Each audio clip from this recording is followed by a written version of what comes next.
What is going on, ladies and gentlemen? Welcome to another edition of the Casually Chelsea Show. I am your host, Marshalldbdx, Casually FC, Casual, whatever you want to call me, alongside the Bridge Nation as well as Real Chris. You guys already know this is your one-stop shop for a nice podcast, live podcast style show, recapping pretty much the last week of Chelsea news and updates and just top talking points and discussions that we're going to have here on the channel today. Really dry week for news, but there is still stuff to discuss and we will be discussing that. But before we start, ladies and gents, you already know what to do. As always, if you're watching here on YouTube, if you're listening in or wherever you are, go ahead and smash those likes, because like in every household, you know, I treat Casually FC, the Casually Chelsea Show, like a home. You guys come in here, you sit back, I put on the music, you lounge, you put your feet up, you relax, you know, you unbuckle the belt and you leave it at Whoa. Hey. You leave it. We leave it there. Nothing else happens after that. I'm just saying. Nothing else. But I mean, you relax. You know what I mean? You don't go to action. Let me stop. You relax. Hey, so, man. Hey, listen. I'm buckle your boat, boys. There is, man. Let's see what's gonna happen after that, boys. Hey, yo. This is crazy, man. Hey, what a way to start the stream. I know, but before we even start, ladies and gents, be sure before you get into any of that, right? What's the first thing you do when you get to your home? You wipe your feet at the door. So wipe your feet at the door, smash those likes. It helps out with the YouTube algorithm. Also, be sure to hit the bell notification so you're notified whenever we are live. Also, subscribe, because it's another way to be notified whenever we are live, to follow us closely and to be on top of the content in terms of Casually FC, because we have a lot of content coming up and you don't want to miss it. I promise you that. Lastly, be sure to check out the links in the description. Be sure to leave a comment down below if you're watching this in the future. Let us know your thoughts on anything we're going to be discussing today. I read the comments, ladies and gents, so rest assured that whatever comments you put there, I will see them. And check out the memberships, because there's 4 different tiers starting at 99p. But before we go ahead and get into the Chelsea news, I think there's one thing on everyone's mind that we are going to discuss, and our first topic has got to be this one right here. United versus Spurs. United 0, Spurs 3. Listen, I'm going to just say right now, Ten Hag, man.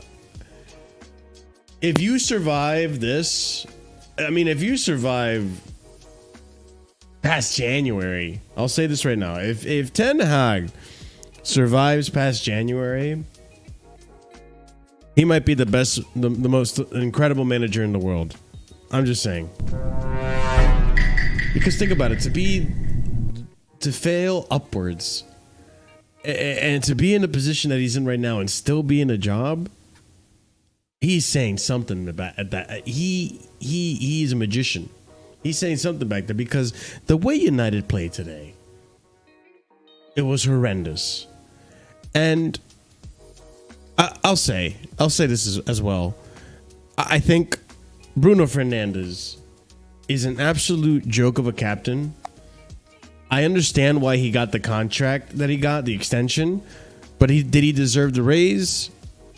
I think in the situation that he's in, where you have all these other players on high wages, it makes sense to give him the wages. But unfortunately, that was what United dug themselves into, that kind of a trap.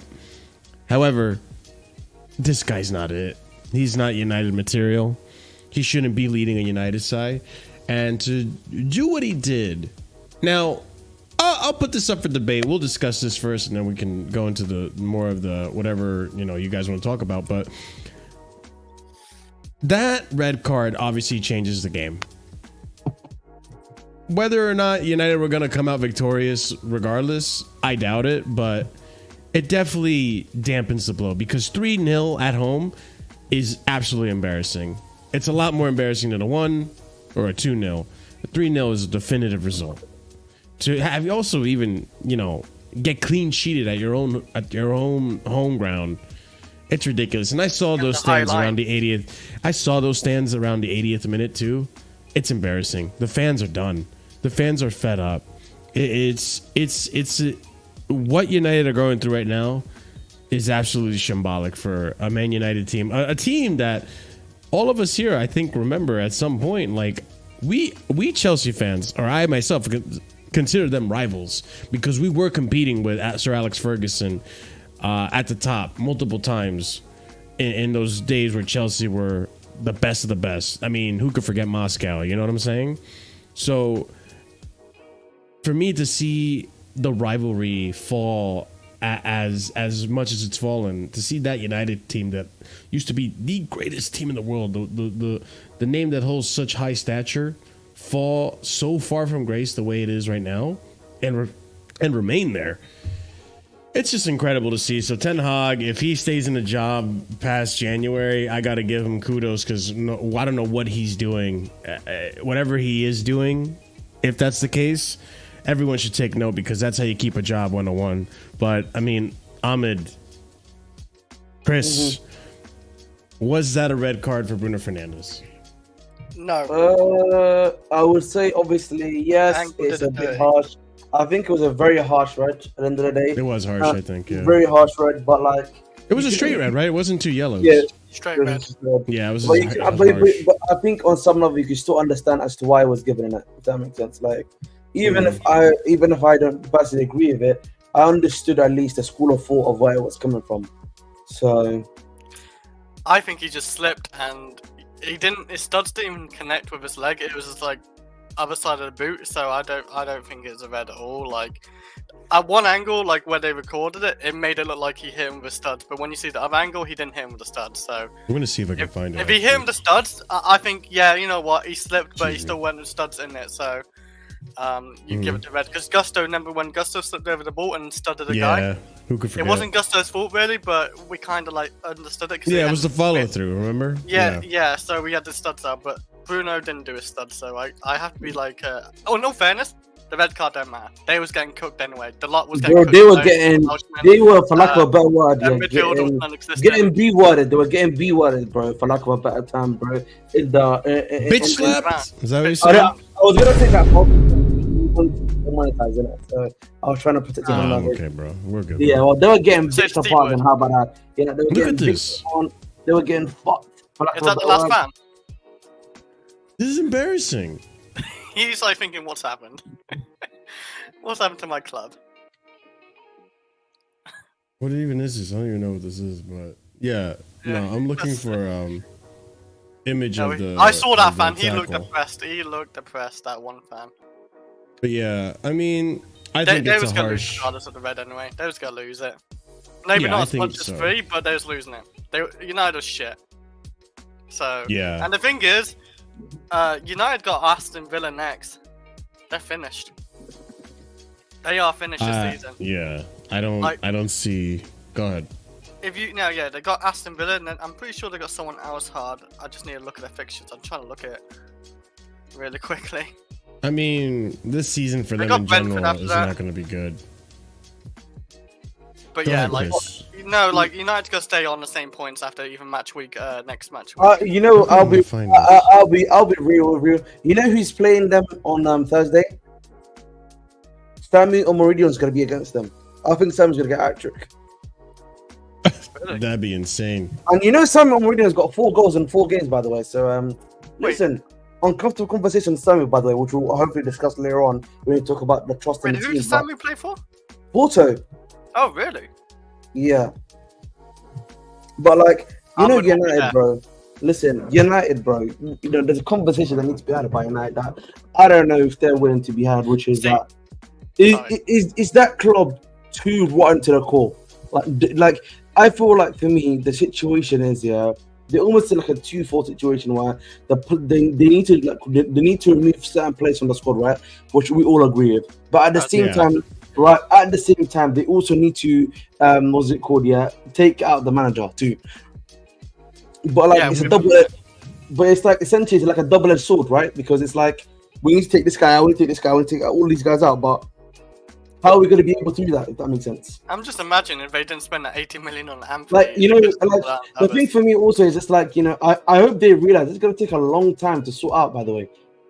Yeah, you got to sell and then move players and buy players in. Yeah, and like for me, it's like it's a very uncomfortable conversation because like I know there's certain United fans that have realized this, but it's like, guys, you're not going to be able to make it out of the hood in your current form.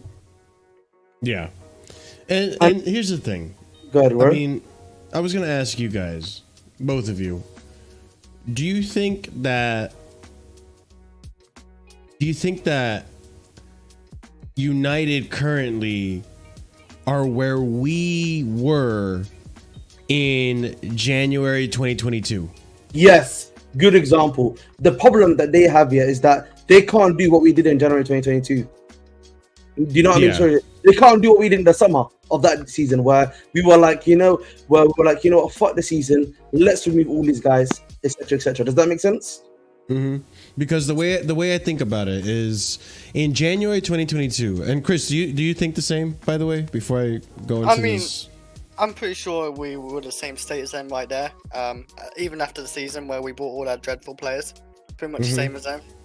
It's just after the first season. After the first season where we like bought Mudryk and all that, then we started moving forward. But like, yeah, it's before then, I would say. So I bring it up because, like, Chris, what you were saying, right?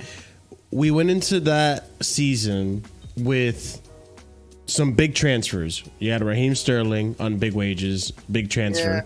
Yeah. Kalidou Koulibaly, Cucurella, Mudryk. You know, Mudryk as well early in that window. Big transfers, one, but right? But like, I'm not even thinking that January window. I'm just thinking the summer window going into first season on the Bowley, basically, yeah. The summer on the Bowley. And you think like before Ten Hag, or actually when Ten Hag arrived, they had gotten big transfers. We're talking Anthony, right? Who else did they get? He spent about 600 million. You know what the issue is? Do you know what the issue is? Your take, Marshall, your take, Anthony. Your Marshall, your take works for this season. Actually, it doesn't work for when they got Anthony and Mount. No. But what I'm trying to, Mount. That's another one too. Thank you, Ahmed. But but what I'm trying to say is that like now they're at that point where like, okay, we misspent early on, kind of like how Bowley did, right? Now we have to rectify that slowly but surely. This past window that happened in the summer for United, they got rid of a lot of players. They finally got rid of McTominay. They got rid of Martial. I think they finally got rid of Mason, because Mason Greenwood was on loan last season. Yeah, but they couldn't. They couldn't find a club. Yeah, but they couldn't find a club, and that one's a bit more. You know what? Got rid of Sancho too. Don't forget Sancho. They got Sancho off. Like there were some players that they finally got rid of, and now they're bringing in these other players. Their Graham Potter right now is Erik ten Hag, who's lasted a lot longer, obviously. But I think what they're trying to do, and listen, and this goes back to your question, right, Ahmed? Are they too rotten to the core to fix? I don't think so. I know there's a lot of work to do, even in the stadium aspect of it. Like, I know their stadium can hold a lot more, but they have to fix up their stadium. They have to renovate their stadium. And their situation is different than ours, but we're in the same situation where we need another stadium, right? But these are stadium ones. And so, no, but the problem is, But wait, let me just land my point real quick, just so you get where I'm coming from as to why I don't think it's too rotten. Because I think as of right now, they're working on getting rid of the players and rejuvenating this team, right? Once that aspect of it is done, I think they're taking it one step at a time. I think you bring in a Ruud van Nistelrooy to take the reins of the club when and if Erik ten Hag doesn't succeed. Because I think they said, you know what? Right now the market's not good for managers. We can't find anyone that I think will suit the club. Let's get someone as an intermediary in case we're gonna give Ten Hag another shot. He won a trophy, which is good. We're gonna give him another shot, and we're gonna see what he can do. We got rid of the problem players now. He has little to no excuses. Have they though? I don't think they got rid of all of them, but Ten Hag has a lot less excuses now. He's being backed So now he can't say, "Oh, the players are the problem." Because remember, Ahmed, last season we were having discussions. Is the problem the players on the pitch, or is it Erik ten Hag? I had that discussion multiple times because I thought it was both, right? Like I think Rashford should not be playing for Manchester United anymore. I would actually argue the answer's always been the same. It's always been both. Both. I agree. Even to this day, it's still both. To an extent, I think it's both. The reason why is, oh my lord, what a shot! But like, let me just say it like this, yeah. I think the issue in United is a two-thing issue. From an ownership perspective, right? They decided to keep Ten Hag because they couldn't. Either some managers that they wanted rejected them. Some managers that they were in agreement with, they couldn't find a deal with, essentially. And then there were some which they rejected outright, you know. So they've lost the manager market in the sense of trying to find a manager that works. They could have gone Ian McKenna, by the way, right? That's a guy that we were linked to. If you look at the way Ipswich play, right? Talented guy. I know my guy Griggs is a big fan of McKenna, by the way. That's why. No, he actually is good. That's the only reason why. Like, you know what I mean? Listen, I did my research myself. But sorry, my apologies. But like, you know, you get what I'm trying to say to Marshall, right? So yeah. I understand. I mean, do you think it's too rotten to the core? That's what I'm going to get to. So I think in that aspect that we were speaking about in regards to, you know, the managerial stuff, we ran this had a good season when he was at PSV. Mudryk actually was really good for him in that season, by the way. In the half season, he played under Mudryk. Mudryk only for half a season though, because like the other half he was at Chelsea. So I think for me that aspect, you know, I don't know if he's gonna be able to gel completely well because he's still given some tactics, by the way, to Ten Hag to improve the system. By the way, it's not just Ten Hag that's doing the tactics. You know, there's an assistant manager that's there. Just like at Chelsea, Maresca might be the main head tactician, but he's got a sidekick that's also implementing these tactics too. So that's just one side of it. The second side of it, yeah, is the manager himself, Ten Hag. Ten Hag has basically failed in all senses of the word because he's not been able to put in his style of play that he promised to the club. So there's no denying that, right? And the way he plays now is not sustainable. But then there's a third aspect, which is I'm going to add the ownership into. The problem that they have, United, is that they cannot take all the bad eggs out at once, which Chelsea were able to do. Remember, we had that big window which took out 99% of them. The remaining 1% were basically sent out on loan. So we didn't need to worry about them at all. The problem is United are not willing to sell at a loss. That's why they all leave on a free, by the way. I don't know if you've noticed, a lot of their players leave on a free because they're not willing to sell at a loss. They wanna still make some kind of profit. Because the thing that allowed Chelsea to do what they did in that summer, for example, in the Saudi window and all the other stuff that we did, was because the ownership was willing to take a loss on the players they sold. We took a loss on Ziyech. We took a loss on a bunch of other players. Maybe not Lukaku, luckily, this window, but like, there were other players that we took losses on that we were accepted of. We even paid off people's contracts, if you remember. Bob Rahman, you know what I mean? Even now with Raheem Sterling, when you think about it. Yeah, so we paid off people's complete contract, terminated them. Good example, a guy that's a defender that we all know about. What's his name? Sarr. We literally terminated Sarr's contract for him. We came to an agreement. So I think from that aspect, the ownership is not willing to do that, and then that means you're still stuck with some of these players, and as such, you know, you're not going to make it out of the hood. And I think, you know, I'll be honest, man, United scouting, bro, does not lead me with the greatest confidence. You know, when you're getting guys like Ugarte who are not good enough, point blank simple, and you're willing to bring them in, it's alarm bells for me personally. Alarm bells. Chris, what do you think, man? Wait, hold on. Before you go, Chris, hold on. I'm sorry.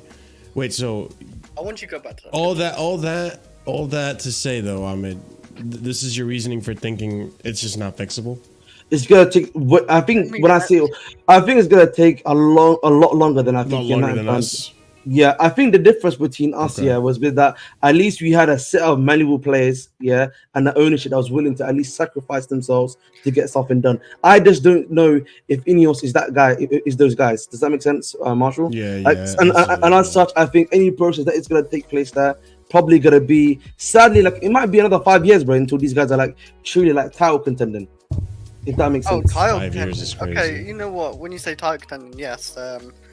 I just so that's what they have a few good players. Like I do rate the partnership of Martinez and Dillet. I think they're decent. They're not bad. I don't think I think my issue is Look at Martinez, bro. Look at Martinez. Martinez, he's a great player, Like, listen, you know that first season he had for the club where he was doing all that stuff, sensational. But if you look at him now, bro, the back-to-back big injuries he's had, bro, have caused major issues to that player, bro. Like, you can actually see, bro, like he's not physically the way he used to be. He can't run that fast enough to do what he's been able to do. He's not been able to do the physicality stuff that he's been able to do. So that's the point I'm trying to make, Questia, when I say, you know, again, this is an issue that, you know, what's it called? Yeah, that is running deeper. Like, yes, they got Lenny Euro, but Lenny Euro, bro, is this a place that is conducive to for him to actually develop?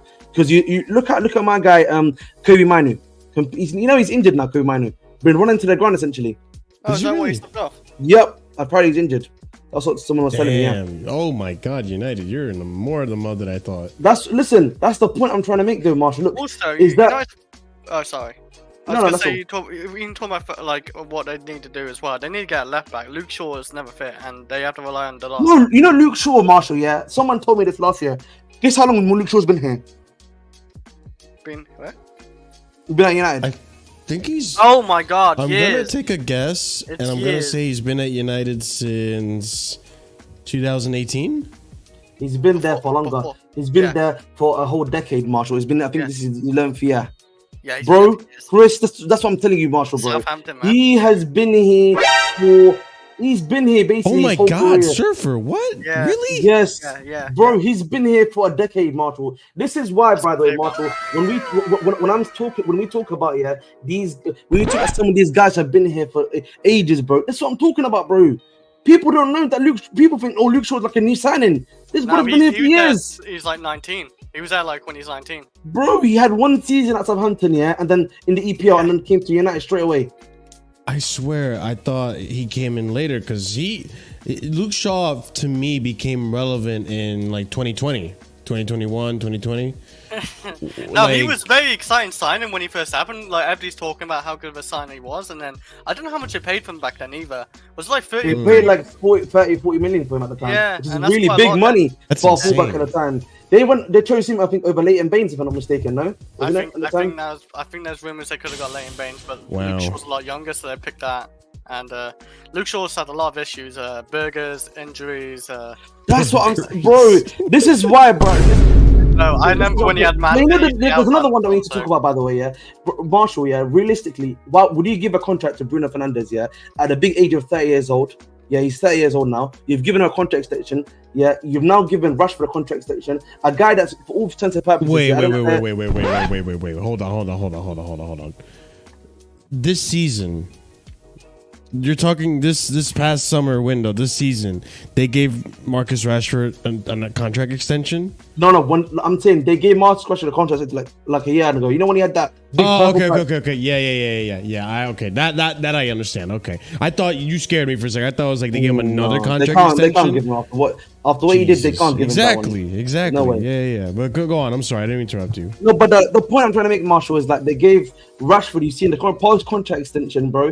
This guy is trying to perform on himself. He should be leaving the club, bro. I don't care if he's a lad or not. This is the sort of thing where I'm like, time to go, bro. Respectfully, Bruno should have been sold this summer. I don't care what anyone says. This was his peak summer. Should have been gone. How much could you get for Bruno though? You could get probably 70-80 million for Bruno. Yeah, you could get a decent amount. Wait. 80 for a 29-year-old? Listen. Here's the thing. Like, let's put the banter aside for a second. I understand Bruno is super wasteful. I know, but it's not but they're like he is KDB on steroids and not a positive way, right? Because KDB does take his chances with a bunch of passes and stuff, but Bruno does it every time. And I think Staffy TV, shout out Staffy TV, Staffy said this pretty accurately. Bruno doesn't have the brain to know when to take those risky passes, so he just does it all the time, and it ruins whatever United are trying to build up. It ruins the build-up play. Can I give you an example of this, Marshall? I'm gonna add to your point. You know what? Real quick, hold on to that example real quick. But my point is that regardless of that, right? There is a player there that if a proper manager can get him to work, like I can't believe I'm saying this, but Ali got a good tune out of Bruno. Yeah. Like Bruno under Ole Gunnar Solskjaer actually worked decently, and he was a decent player. So like, Yeah, exactly. He was pretty good. He's 30 years old. So there's a player there, though, Chris, is my trying to get. So I understand. I understand you can go off. So there will be buyers, and to an extent too, like what Ahmed was saying, like because he's now the captain, because he cares about the club, because he's a good player, but he's the manager's shit. You know that he's one of those players. He's a moments player, in my opinion.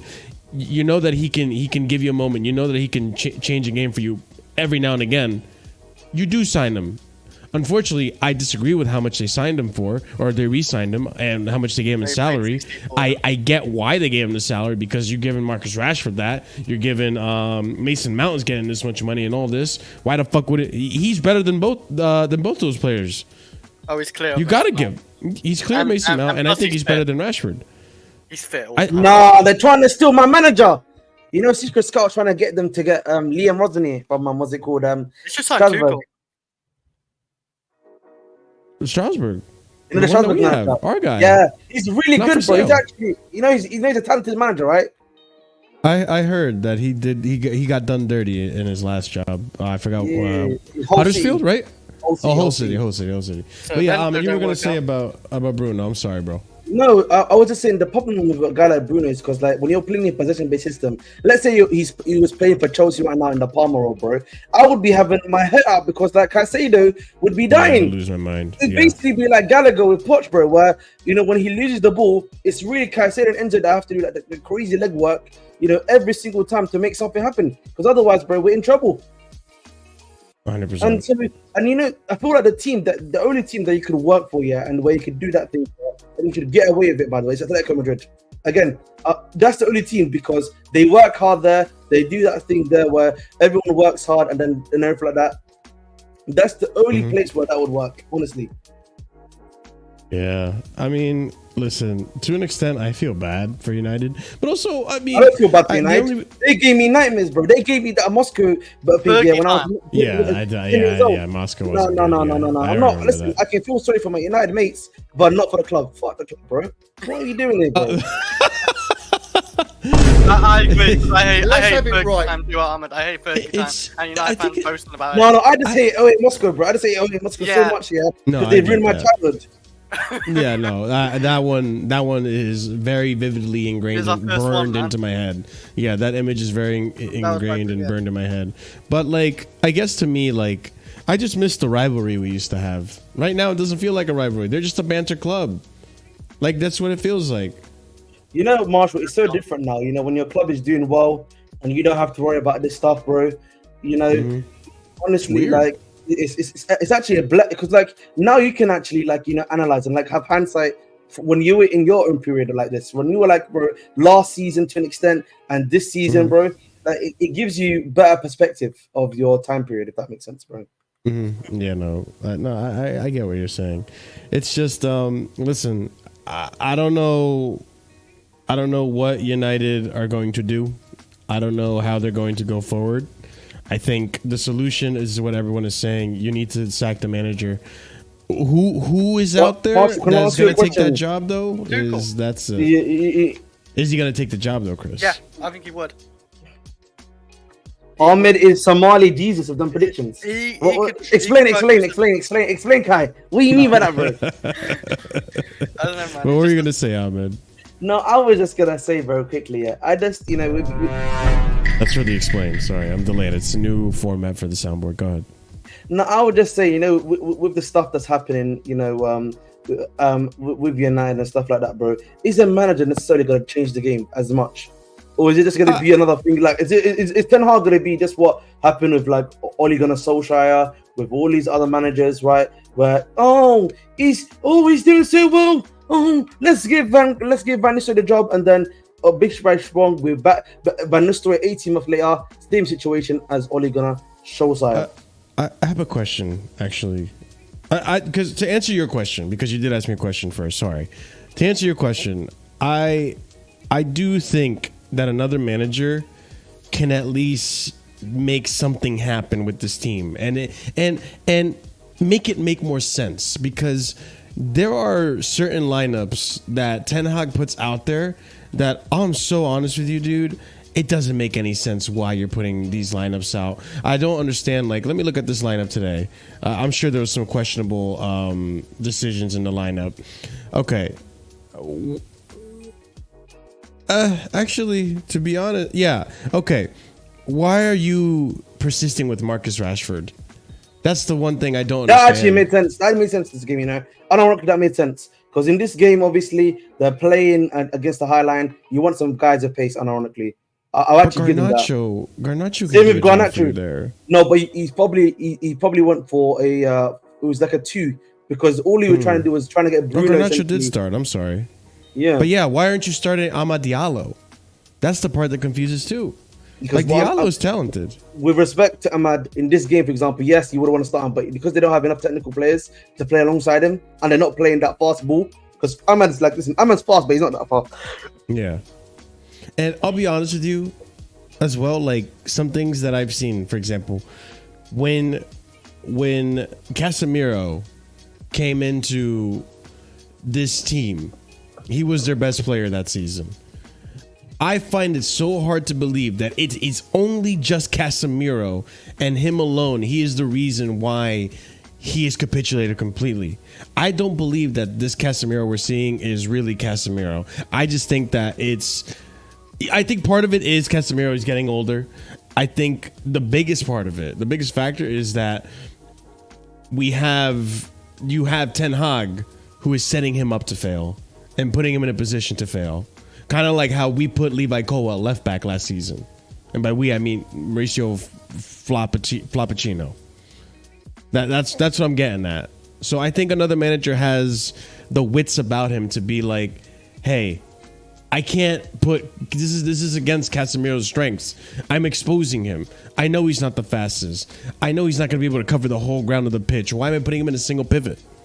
You know? And why am I putting midfielders in front of him that can't support him and cover his ass? Pause. So it's just things like that I think another manager can come in, and even if he doesn't get the best out of the players, he at least gets the players to play a football that is sustainable for a bit until they find a better manager or a manager they can have a project with, like us. Who it could be Maresca, but I mean, any thoughts on that, or any thoughts on the United situation from both of you? In general, I think that's enough United, man. At the end of the day, bro, they're finished. Yeah. Then the mud now, bro. They ain't making out of the hood. Yeah, I mean, if they get Southgate, at least if they get Southgate, it'll be boring football, but at least they'll be defensively sound.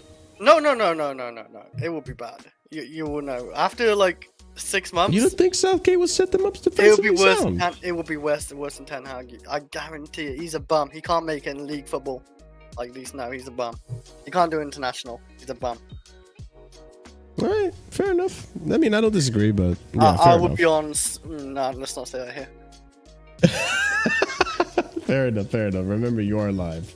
But okay, ladies and gents, that's enough United talk. I think it's always interesting to, especially on these weeks where it's slow, to bring in some of the conversation about the rivals, because there's other topics that are very interesting for our rivals that I usually do like to discuss with the panel, because I think it's in general it's fascinating topics out there. But let's move on to Chelsea stuff, right, guys? That's what you guys are here for. Let's start off with the first topic on Chelsea that we have here. Chelsea front of shirt sponsors, ladies and gents. I think we're getting really, really close to a front of shirt sponsor. Oh my God. 6 games in, we're getting close. Yeah. But hey, I got my kit with no front of shirt sponsor. I did get a kit. Oh, you can actually go every season now.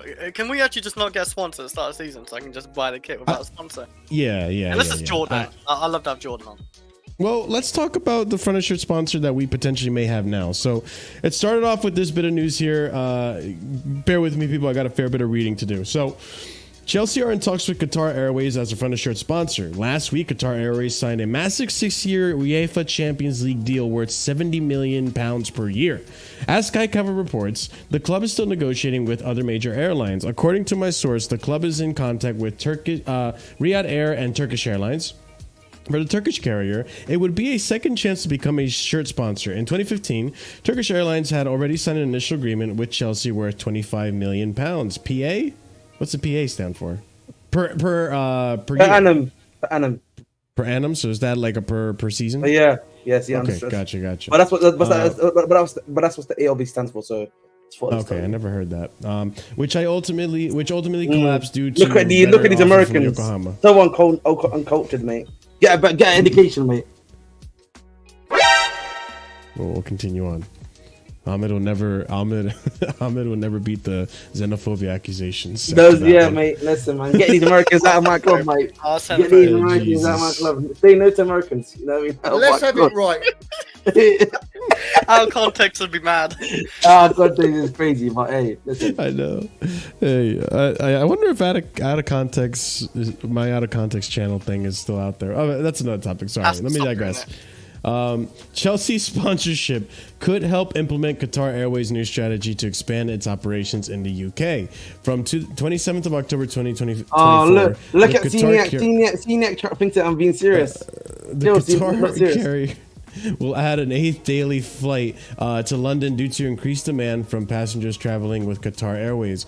Qatar Airways flights to London will increase from 49 to 59 or 56 weekly flights, the most of any Gulf carrier. Following the strong demand from customers, the airline will be offering more than 4,200 seats per week each day. What is this? Okay. I think this has to do with the fact that Chelsea sponsorship could help implement. Okay, so it's the sponsorship is going to help them implement more of business essentially in London. We continue on. Chris, this is what it would look like potentially if we were to get the sponsorship on the shirts. I like the blue one. This is nice. Chris? Oh, we lost Chris. All right, we lost Chris. Hip hip, hooray! I don't think this is going to be pink. Yeah, I just want to say, Marshall, I just want you to know, Seniac, bro, I'm already on scoring a goal again before. So, listen, I want you to worry about your boy Osimhen, bro, because he might be out getting outscored, but I'm already on, man. At this point, uncomfortable conversation. You know what I mean? I want to speak to you about worry about your boy. No, I don't think it's gonna be like that. Isn't there like an animal symbol on there now that they're gonna have on there? There's an animal symbol for the new Qatar era because they've got a new symbol. I forget what it's not an antelope. It's like another animal, deer-like animal. I forget what the name is for it. Don't see it. A gazelle? Oh, here, this. Oh, yeah, it's not a gazelle. Yeah, this is what you're talking about. This is a gazelle. That's not a gazelle. What is it, ladies and gents? I forget what it is, but it's not a gazelle. It's like a special type of animal. I can't remember which one it is though. Okay. But this is the PYS reporting here. Chelsea are in talks with Qatar Airways over Funda shirt sponsor. It's looking like it's getting closer. Sky Cavill is saying, as well as Qatar Airways, Chelsea is in talks with 2 other major airlines, which you just read, the Turkish Airlines as well as the Riyadh Air. And then we have here, and this is gonna go into this, and Ahmed can probably explain this because this is the part where I kind of get lost, and I'm not following it closely either. So, breaking: Man City appeared to have defeated the Premier League on associated party transactions after a vote to amend rules was pulled at the last minute from the morning club's meeting. And I think this has to do with sponsorships from our, I guess, mother companies. So, in our case, it would be Infinite Athlete, which is, I guess, one of the investors in Clear Lake. Or you can explain, Ahmed. Go ahead. This is why you do it. All right, here we go. 1 second. Let me just pause. There we go. All right. So, listen, I'm just gonna say it like this here. So, as many of you guys know, a club can get different types of sponsorship, right, in general. So you can get, obviously, you get a front of shirt sponsor, you get a side of shirt sponsor, you can get like the club's official tires, you know all those type of sponsorships that a club can get, right? And essentially, obviously, there's a certain value, right, to these sponsorships, yeah, which you can give. So, for example, let's say if I say I value Chelsea at 40 million per annum, that's how much I'm going to give them for the front of shirt sponsor. Okay, that's a valuation there. Now, what's been happening, obviously, as you know, with Manchester City, one of the charges that they've been alleged with, and one of the stuff that's been happening with them, is that they've been inflating their sponsorship deals in the sense of how much money they're making out of their sponsorship deals, essentially, and the inflation of that. And like, Man City have been arguing for the longest time. It's their prerogative to say how much they feel that should be valued at. Right? Does that all make sense to you, Marshall? Chat? If there's any questions, do let me know. So essentially, that's what Man City have been arguing. Chelsea, as you reported, my friend, and you showed us, is actually given evidence for this. Gave evidence for this to support City's claim. Newcastle did as well, and I think someone else, right? So those 4 clubs in general kind of helped out City to get this case to be won, and it seems to have won. Now, what does this mean? Now, if you remember, obviously, Newcastle are backed by Saudi Arabians, right? So Sure. You know what they could do? They can now obviously get like a Saudi Arabian-based company that maybe the owner owns or someone else owns, and they can inflate the price of the sponsorship to generate even more revenue to spend in the transfer market, basically, and even reduce their PSR stuff and FFP stuff. Oh, okay. Right. So think about it like that. Whereas before they were trying to control that. So if they had it their way, they wouldn't let us do a £40 million a season, for example, for furniture for us. For example, £1 million per season, that's like a standard going rate for every club, so that's fine. Right? But like, let's say if I say I'm getting 100 million per year, for example, right? They will probably step in. That shouldn't be really valued. That yes, you're a UCL club, but it should be valued at this amount per year. That should be what you should be getting realistically. So that they're almost like a market corrector. Okay, I see now. And So that was overturned. That's because that was overturned now. They can demand more money, and even if, like, let's say Chelsea owned like a random shirt company, let's say Clear Lake owns a company, they can get Chelsea to sponsor Chelsea, and then they can put in their own money to increase revenue and to help with PSR. Does that make sense, Marshall? Yeah, that makes sense now. Okay, and this has to do with the front of shirt sponsor. It has to do with sponsorship in general. Yes. Well, look, because it's been that. overturned now, our financial sponsor could be of any value. For example, it's worth £200 million a year. Give us the money. Yeah. And you know what's funny? You say that. When did this tweet come out? This came out the 26th, so 3 days ago. Breaking, right? This is brand new news. And funny enough, now we're coming out with news about the Qatar sponsorship and stuff like that. So maybe this was the bottleneck that was, preventing us from having a front of shirt sponsor, which no one wants to talk about. Or is that too outlandish to say? That's why I told you, Marshall, about we're probably gonna wait on the financial sponsors probably being waited for until the City case get trialed. Yeah, there you go. I mean, it makes sense now when you think about it this way. So now everyone that's criticizing the ownership for this and that, you're starting to understand why maybe there's more to it than just what we're seeing at the surface level. There's a lot more going on in the background, and it makes sense if that's the case.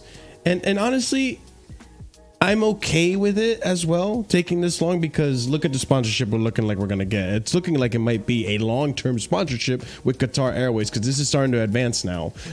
Chris, your thoughts as well. I mean, this is their logo as of now, but this is a mock-up that was provided that what it potentially looked like on the goat as well. Damn it. I think we are going to get the goat.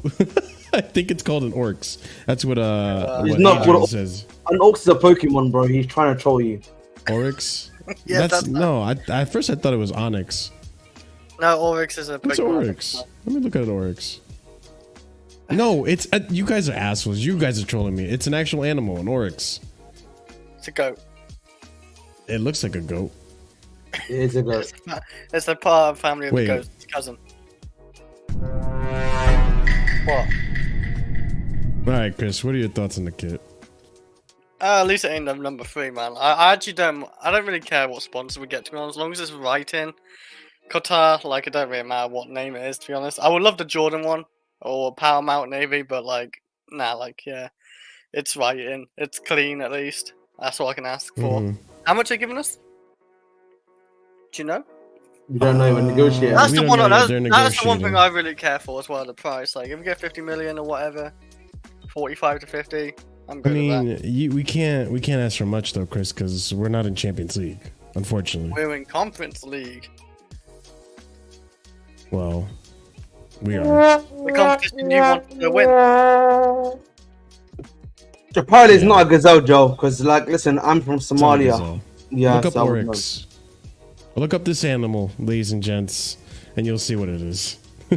Fuck's sake. But yeah, I mean, look, now with Ahmed clearing that up and saying all that with the Man City charges and all that, it makes more sense why it's taken this long for this to happen. And you know what? It's going to happen now. It could be a long-term one, and we might not have to worry about it for a long time.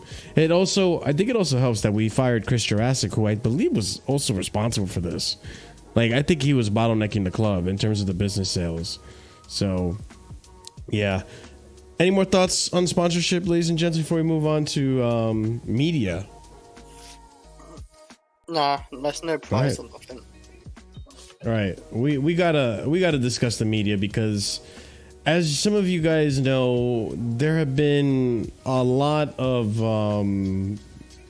comments on what's been going on, and good timing. What's been going on with who's that overlap. Pokemon? Yeah, who is it? And so I wanted to bring up some comments, obviously discuss how the media portrays us, and so on and so forth. So let's go into the next topic, which is the media critics. So first tweet I have here is a tweet from August 19th. This is a thread of tweets. We had Jamie Carragher saying, "This Chelsea is not a young and exciting team." Continues on to say, "Getting rid of Pochettino was a huge mistake and has Chelsea finishing 7th or below." This is his prediction for the season. And then he says here as well, "I don't know why any player would look at Chelsea and sign for them. The only reason could be is their agent is saying we're getting a 7-year deal on big money. That's guaranteed money for 7 years," which to an extent, I get that latter part. I think when it comes to footballing careers, yeah, it's guaranteed money. When it comes to footballing careers, I think players do like the option of, stability, right? I get that. But I think I don't know why anyone would look at Chelsea and sign for them. I think it's ridiculous. Listen, I know the media made us look really bad early on in the summer. I know things did look bad from the outside looking in with the transfers and the bloated squad and so on and so forth. But fast forward to last week, and Jamie Carragher had this to say. "I watched the game the other week. It was the Bournemouth game. The players you were bringing on, I don't know if that'll be a problem later on, but it was like Felix coming on and Neto coming on and Sancho. Wow. Oh, okay. We continue on. I didn't have Chelsea anywhere near top 4 or think they could challenge, but now it looks like I think you could challenge for the league." So Jamie Carragher putting the narrative out there now that we could potentially challenge for the league after saying to us earlier in the season that we might finish 7th or below and that there's no hope for this club essentially. And it wasn't just him, it was multiple people. And some of those people, Chelsea fans. Listen, I don't want to give him too much attention. I didn't have a react to it because I don't want to give him the attention he wants. But Rory coming out and saying all this and that about Chelsea this. Oh, we're winning, but this, and they got rid of Gallagher. Look at what they did to Chalobah. There are literally, oh my God. You guys, you know what? That he whose name will not be said on the stream. I kind of wanted to catch up yesterday and see, like, I wonder what's been going on with that person lately. And I heard, what did I hear? I heard something about it was nice to see Ben Chilwell. Rory. Okay. No, not him. Oh, well, Rory also did say that, I think, but just praise for Ben Chilwell. And saying, like, we all know why he's not playing. It's because of the Clown Lake and so on and so forth. It's like, bro, he's not playing because he's not good. He's just not good. His gimmick's a joke now because he literally said, "I won't give Clown Lake credit for Cole Palmer. I give Joe Shields." But they'll give Clown Lake credit for. No. He said that Clown Lake is stopped as me has got him shadow banned on YouTube, so that's why he doesn't get views anymore. That's what he said. Oh my God! Exactly. I'm gonna take the words out of my mouth. Johnny's 3K. What I don't know what I haven't described it as right now, but it's not 3K. Hey, bro. A lot higher than that. Say that name. I'm triggered. But that's why I was saying Chelsea. Sorry, Chris. Continue. My bad. Continue, Chris. No, it's like with Johnny. I was gonna say he wants to give Joe Shields credit, but not the owners, even though the owners got Joe Shields in. Make sense. Exactly. It's just clownish, and people with 2 brain cells can see through it. Go ahead, Prime. Also, I will say before Prime goes, I'm sorry, Prime. Neville's another one too that is just garbage takes on Chelsea. You can tell they don't watch Chelsea. You can tell they don't know anything about Chelsea. But go ahead, Prime. I think you really want to discuss this as well. But that's why, I mean, to be fair, I like Neville and Carragher and like a lot of the English pundits because I find them entertaining. But like from a tactical standpoint, I don't like listen to a lot of what they say, because just this example, right? It shows that we can't really listen to Carragher's tactical analysis. Why is it 5 games into a season you've changed your mind of Chelsea being mid-table to now challenging for a league potentially? Why does 5 games show? So if we lose our next game against Nottingham Forest, does that all of a sudden mean that we're not going to challenge for the league again? Like, that's crazy. Like, that's why I told Chelsea fans, don't listen to these pundits. Don't listen to these Chelsea fans that only want to see the team lose to suit their agenda. Ignore the rivals. Just like take your emotion out of it and see what we're actually doing as a club. That's why during preseason I wasn't worried about these losing to Man City and Inter Milan. That's why when we had this 40-man squad, Marshall, remember the conversation we had with, I think 2 weeks before the window ended? You were worried about us getting rid of our players, and I said, there's nothing to worry about. We will get rid of them. I mean, there was a big problem. And we got rid of the majority of them. Like, the thing for me, I'm not... and it shows, again, stuff I was saying last season, the season beforehand, of people are over-analysing what Bowley and Igbali and Clearlake are doing. If we start doing well on the pitch, no one will talk about what's happening behind the scenes. All of a sudden now we've only lost 1 game all season, or 2 games, including Servette. All of a sudden we're challenging for the title, but yet we're still doing what we were doing 2 months ago. We're still stockpiling young players.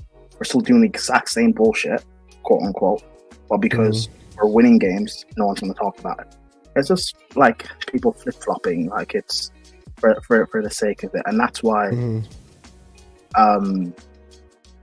I mean, like, so long as, like, I just implore Chelsea fans to, like, not get carried away and don't be, don't be gaslit. Because what the media is doing right now, they're gaslighting us. Because when we go through our difficult run after the international break, Liverpool, Newcastle, Man United, once we get through that run, and let's say we don't do well, say we lose all those games, then all of a sudden we're in a crisis again and everyone will start crying. So like, just chill, wait. This process is going to take time. It's going to take, as much as like I believe, like I'd be saying that we're going to have a good season, this is going to take time. We're not going to challenge this season. I think in terms of title challenge, it's going to come, we're going to look like title challengers probably by like next season, the end of next season, because it's going to take time to bed in. And also, like, a lot of these players that we hope will become quality one day, they need a bit of time as well. Jackson needs a bit of time. And Lavia, he needs a bit of time to stay fit. We haven't seen Reece James play all season yet because he needs to, like, stay fit. There's a lot that needs to be sorted out. Potentially, we need a new goalkeeper. Potentially, maybe we need a new striker. Potentially, we need a new centre-back. There's so much that needs to be done and will get done. Like, just chill, you know. Not every bad game has to be crisis. You know, being 1-0 down against Brighton, and I'm seeing tweets already about, Maresca, it's just a fugazi. It's just Pochettino tactics. Like, people just need to calm down. Like, it's crazy. The flip-flopping is just so crazy, man. Yeah, sorry. No, and I get that. But I mean, here, like, to go back to what you were saying, like, I think at the time when, you know, we were talking about the overbloated squad and being worried about getting them out there, I think there was like reason to be worried, but it wasn't nearly as drastic as the media was portraying it. Like, the media made it seem that we had no plans at all to get rid of 13 to 14 players that we had that weren't in the first team squad. And that just wasn't the case. I knew we were going to get rid of some of them. I was worried that we weren't going to get rid of all of them, which we did get stuck with Chilwell, who's now integrated to the team. There is, like, we saw Maresca in the last press conference. ideally he wanted to loan out or have Carney play more minutes elsewhere, and now he's in the team and he's getting a cameo here and there.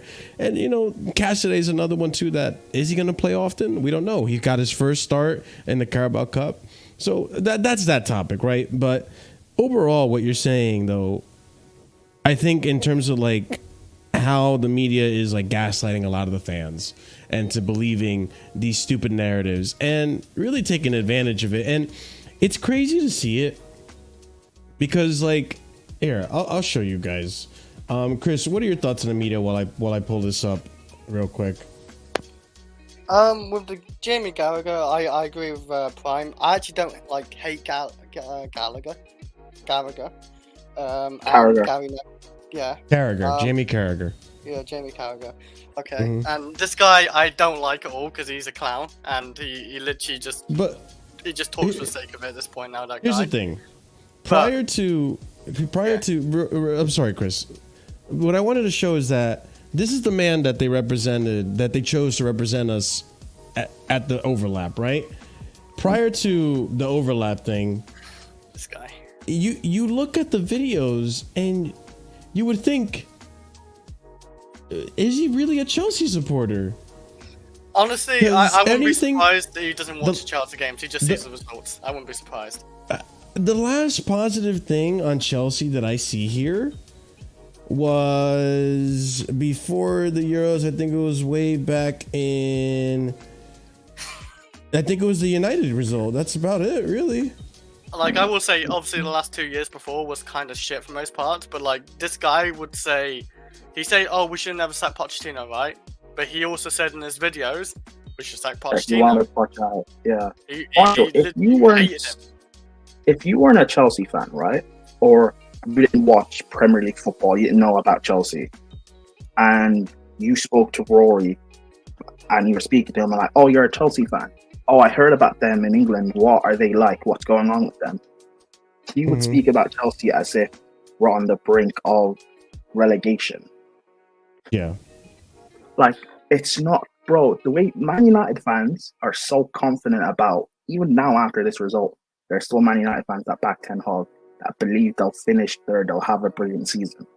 And yet you speak to people like Rory and that Alicia guy, or woman, sorry, saw a clip of her like yesterday or 2 days ago, Sinak put in a group chat. And it's just like, always, again. Oh, Prime, is she the one that was like, I don't recognize like my club, or not really I recognize my club, but she said like these faceless figures and stuff? Yes. Carefree Lewis looked at her Twitter and she barely mentions Chelsea. Like she seems like a below casual fan. No, I think she's like a writer or something. I looked at her bio. I think she's like a writer or something. But like, I was surprised. It's just so crazy. Because listen, I'm not saying that like you have to love everything our owners do. There are a lot of things like I'm kind of frustrated, but I don't like the whole stockpiling of all these young players. But I didn't like it when Roman did it as well. There's a lot of things we're doing that's quite similar to what we did under Roman, but except now we're doing it in a more legal way.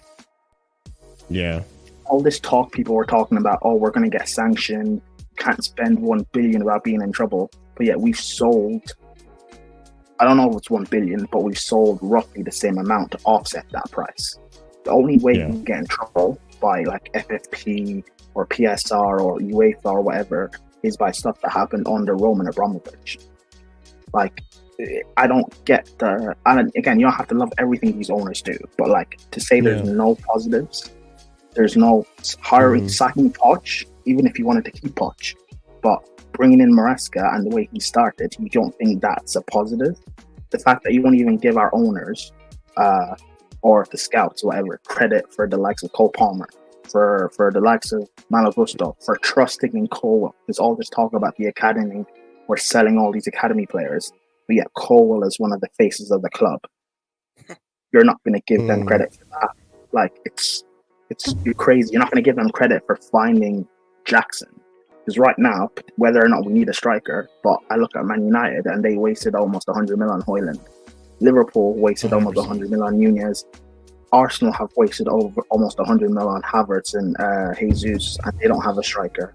We found Jackson from Villarreal for like 32 mil, and whether or not he's enough to take us to a title, but he's still better than what everyone else has.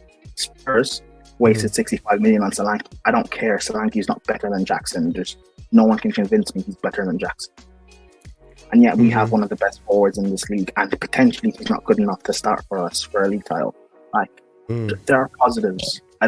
You can't be negative all the time, because what's going to change your mind? If we win, say we win the league this season, right? What are you then going to say? That's the thing. The way Carragher and Neville were speaking about, oh, maybe Chelsea can get top 4. I didn't hear any apologies about, oh, I was wrong. That's what I want. Like, if we do manage to actually, say, win the title, or we win 3 trophies this season or whatever, we get top 4 and things start to look good, will you then admit that you were wrong? That's why I don't mind you hating Clearlake until they prove you wrong.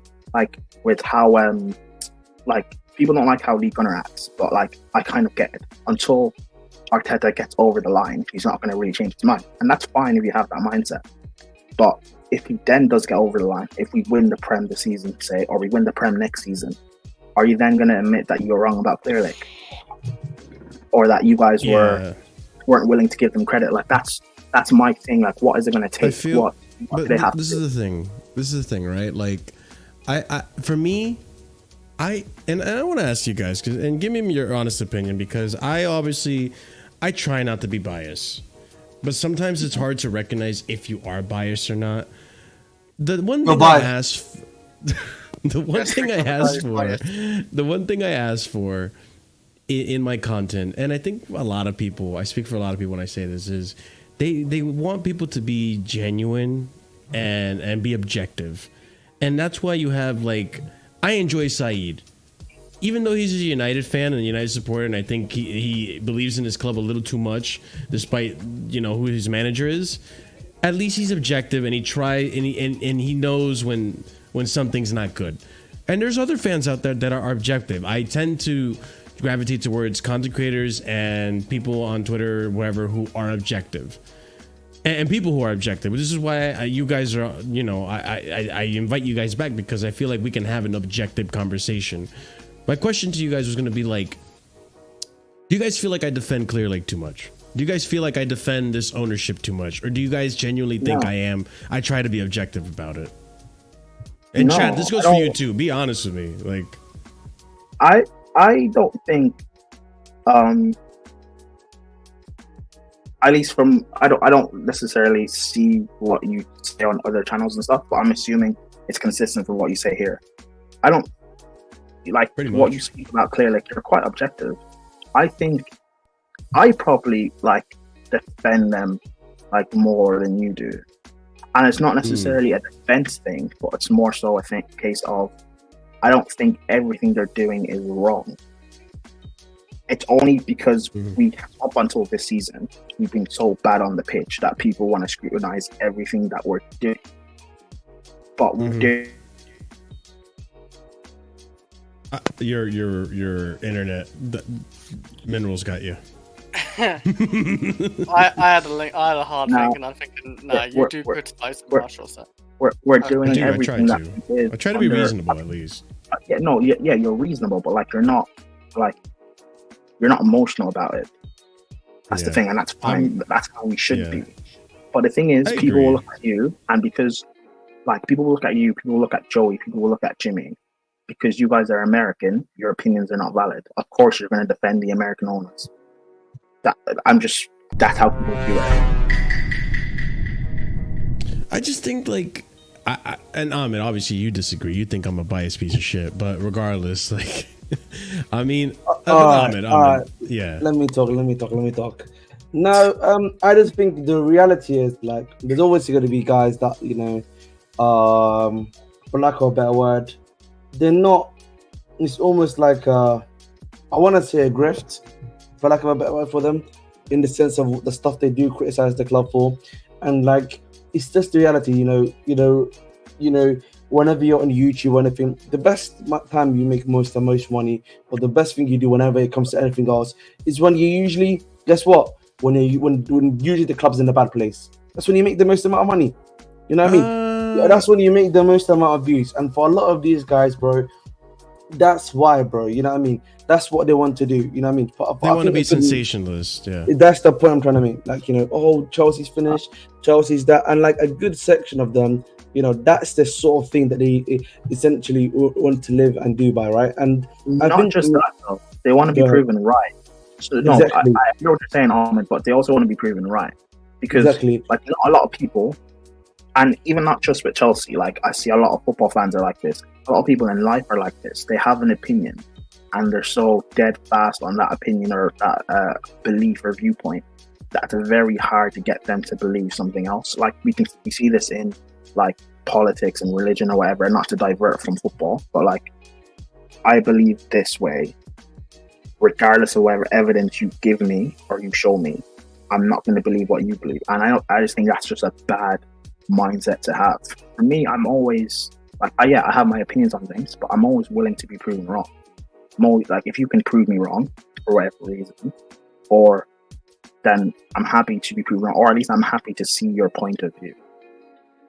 And not a lot of people are like that. People would just they'd rather stamp their feet on the ground until, like, things just go to shit or whatever, and it's just weird. I don't know why people are like that nowadays in the world, but it's just weird. And yeah, Ahmed is right. Like, negativity sells.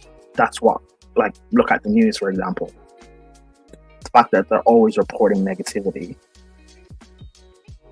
sells. Negativity always will sell. Whether it's negativity about Chelsea or it's about Arsenal, or, you know, negativity will sell. And that's the way life is, unfortunately. Well, yeah, obviously, like, I think there's a large portion of the fan base is going to be reactionary, and I think sensationalism is going to get you clicks. But listen, obviously, I don't consider myself a big Chelsea YouTuber. There are much bigger YouTubers out there than me, but a lot of them will tell you that Chelsea content creation for them does best when Chelsea are in the positive. So I don't know that I necessarily agree that the negativity is always what does best, but it does garner a lot of attention. I'll admit that, but it's just one of those things that, for me, like, you guys got to be careful with the media out there. Obviously, they're even on the positive end of things. Like, there are aspects.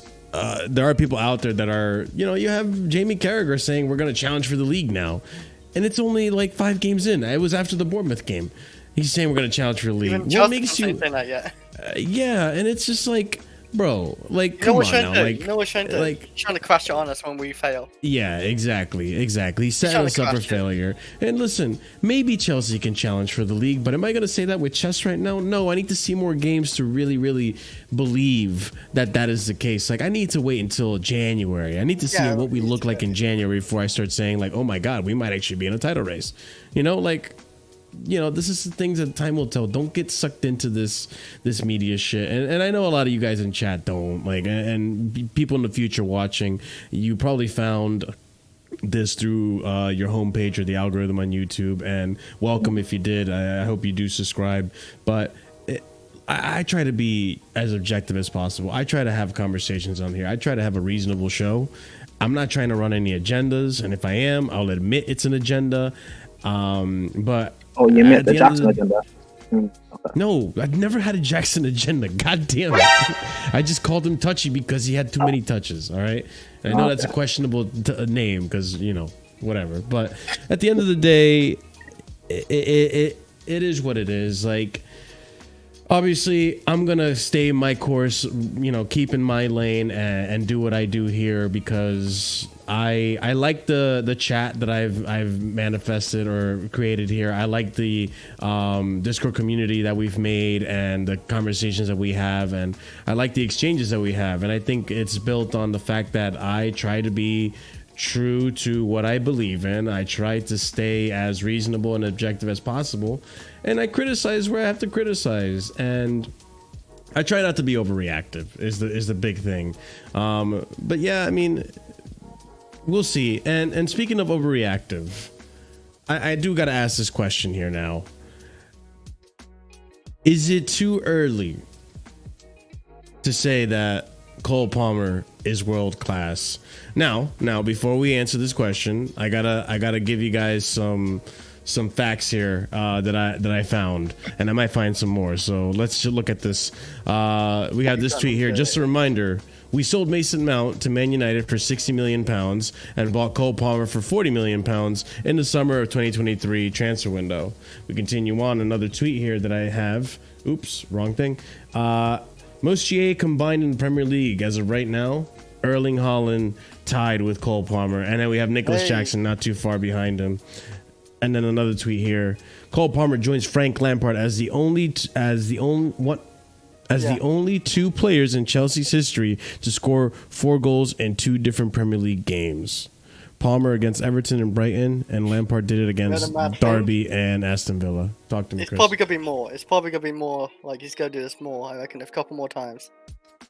I also think if Cole Palmer stays, like, obviously Chelsea did a contract, and if he stays a long contract, I don't know how many goals Lampard's got at Chelsea now. It's like 200, 300 goals, I think, in the Premier League. But I think he could definitely overtake that if he stays that long. If he continues like this season as well, because like you said about Palmer.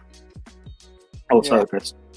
No, my bad. Sorry, Chris. I was just gonna say, if he continues like this, he's world class. He's in world class form since he's got here, and it's the second season, and he's shown it again still. So going up Prime.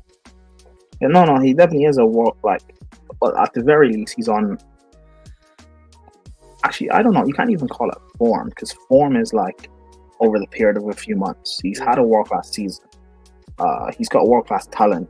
Now, what do you think makes up a world-class player? You know, consistency, doing it in big games, which he has, competing for and being crucial in winning trophies, is the last thing really he needs to add. And that's not necessarily just down to him. It's down to the team. So, but yeah, I don't think there isn't a case against him not being a world-class player.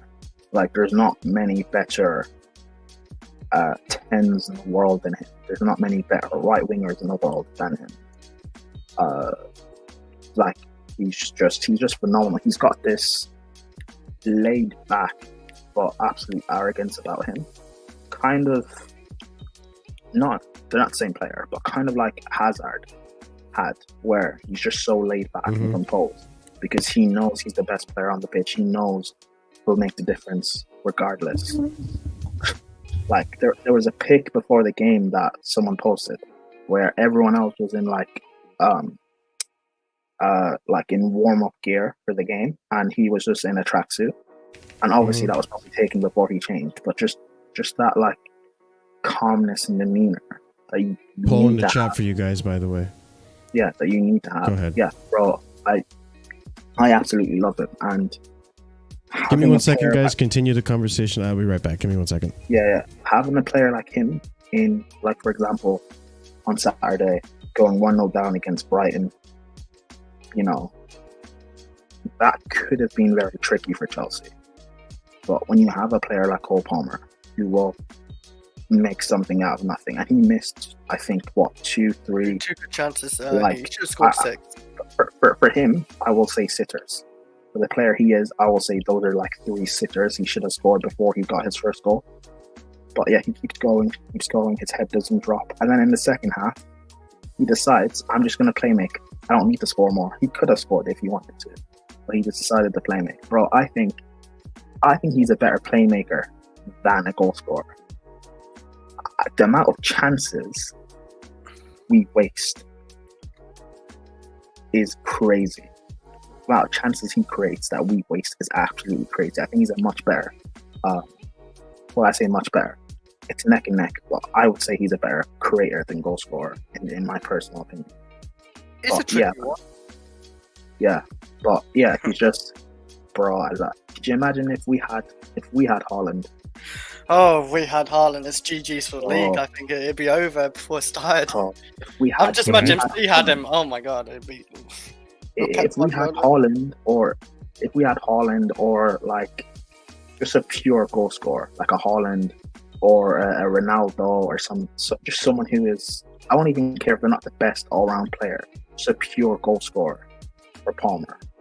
Oh my God, I think, yeah, I love the guy, man. I absolutely love the guy. I love him. Like you said about Cole Palmer, is he a better goal scorer or creator? I don't know for sure because this guy just keeps scoring every season, and he scored 5 this season, 6, 5, something around that. And like you say, like Cole Palmer, countless times now has dug Chelsea out of trouble himself, and this is his second season as a player, senior player, sorry. That just shows the levels of this player. Like this player is just unreal. I didn't when I take it back when he signed for Chelsea. I was thinking, why the hell are we signing this guy? He's not even played a season and this, that, the other. Wait and see nothing of him. 40 million. I think we could have got Kudos because I really wanted Kudos. I remember that and I think we should have signed Kudos. But boy, I was wrong about Cole Palmer. And I don't think anyone expected him to be this good. But like, there was a fair people who wanted to steal Cole Palmer. But like, I questioned it. Yeah. But I talked to Will and I was like, is this guy actually like what we doing? And Will said, oh no, he's good. Like, trust me. Yeah, but yeah, and this goes back to trust our scouts. Our scouts wanted Kudus. Look how Kudus has balled out in the last year. Our scouts, they got us Jackson. They wanted Amradio, and look how he's balled out. They got us Gusto, Lavia, Caicedo, whatever. Like, trust in our scouts, guys. Trust in them because they'll find the player and we'll have a question mark. But in a year's time, the player will prove why he was signed by our scouts. Like I have trust in them. I have faith in them, and I also have faith that we'll have the money to get the deal done, regardless. Yeah, Duran. So yeah, I think anyone who says Palmer isn't world class, like the only argument you can make is the trophy argument. I'll be so on for Will. That's the only argument against. That doesn't even stop you. Look at Harry Kane. He was classed as world class. He won nothing. No, but I mean in terms of like, people will say he hasn't done it long enough, or he needs to win. He needs to win. That's the only argument people can make. And by the way, that will get done by this season. This season, Chelsea will win at least one trophy, maybe 2, and Palmer will play a part in that. So that will be the discussion point. Yeah. I think I found another tweet. Give me 1 second. Also, can I just say this as well? Here. Go ahead. Gareth Southgate, thank you. Thank you so much. Thank you so much. Because Palmer would have won England that Euros final if he had started. Thank you so much, brother. Thank you. That would have ruined my summer. He almost did save him, no Prime. He almost did. Yeah, bro, I hate Palmer, man. Bro, he came off the bench and bagged an equalizer. I hate him. I hate that guy. If he started Watkins and Palmer, that would have been very hard for Spain to beat England, I think. Chris, I almost cried when he equalized. I almost cried. I was like, really? You gotta save this manager. Yeah, but England are so shit that they couldn't capitalize on having a talent like Palmer. So I love it. Palmer reminds me of like, I'm not saying he's generational. We'll see how his career actually pans out. But like, I've not had this feeling about an English player since Rooney. Let me actually. It's rare with English players. Sometimes like this.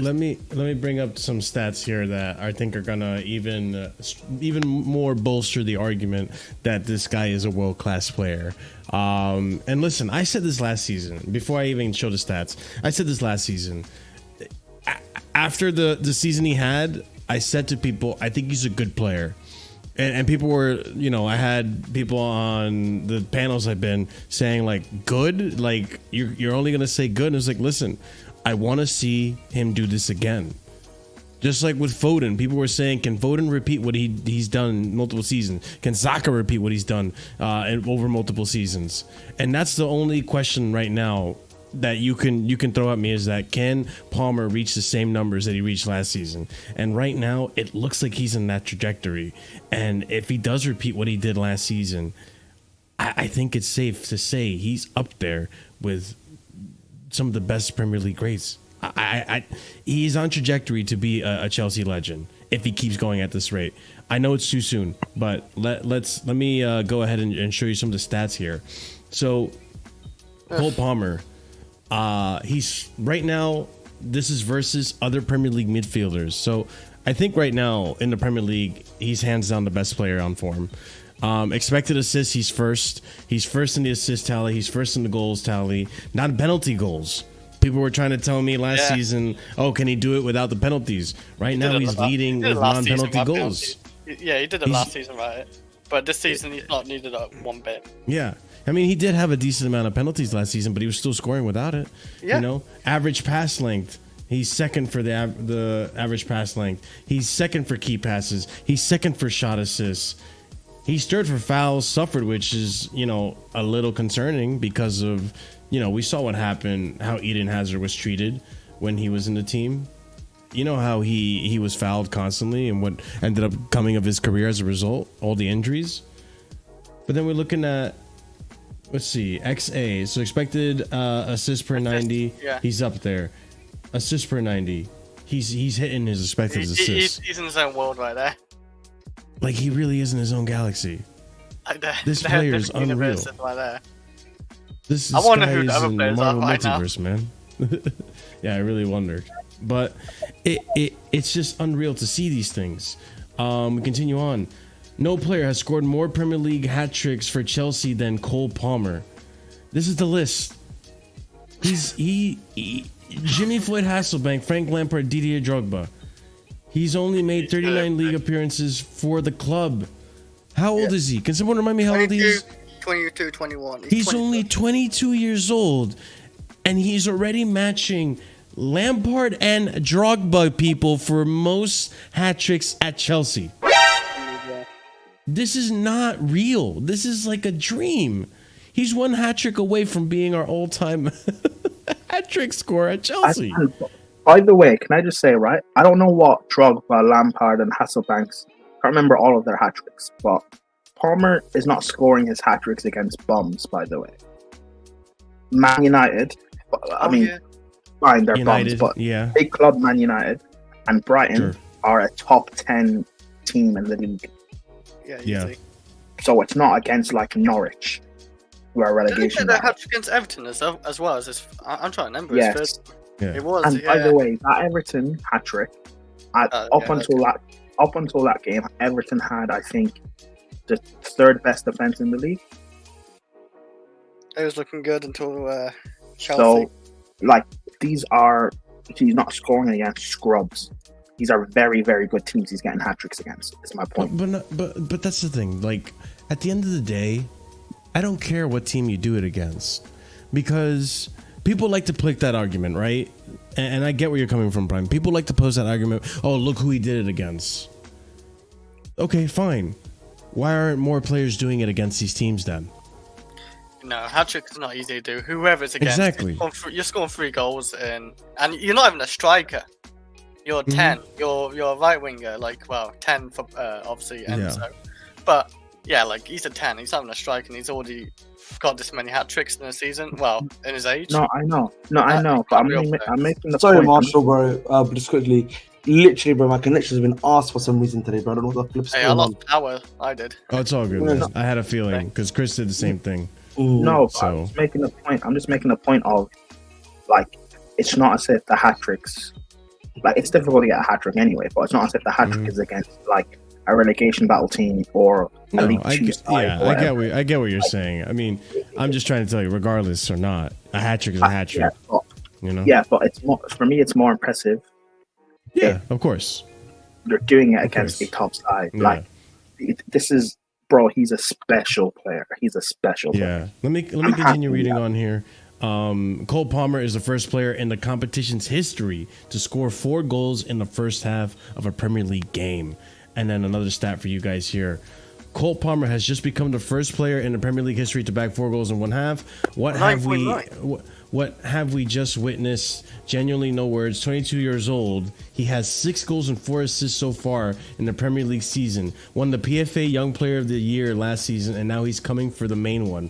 What a player. And you know what? You could argue he could have won player of the season last season as well.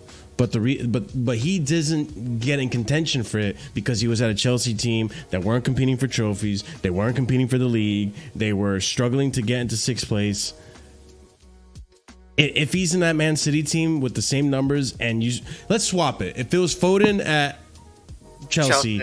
And Palmer at City, Palmer wins that award.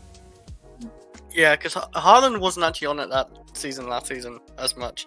He was good.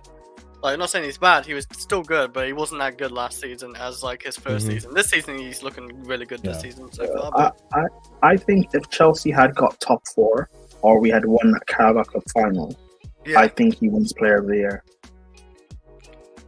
I think it's I think Potter's incompetence is why he didn't win it. I'll be so honest, because we didn't achieve anything. Yeah, it's insane to see what type of player we got, and I'll be so honest with you. Whether or not we can get it again, I don't know. Because do you guys see potential for Jadon Sancho, let's just say that, or a player like Nkunku, or I'll even throw Jackson's hat into the ring, and Moises Caicedo? Do you think there's potential for those players to almost reach close to those heights that Cole Palmer is reaching right now? No. There's nothing on them. Okay.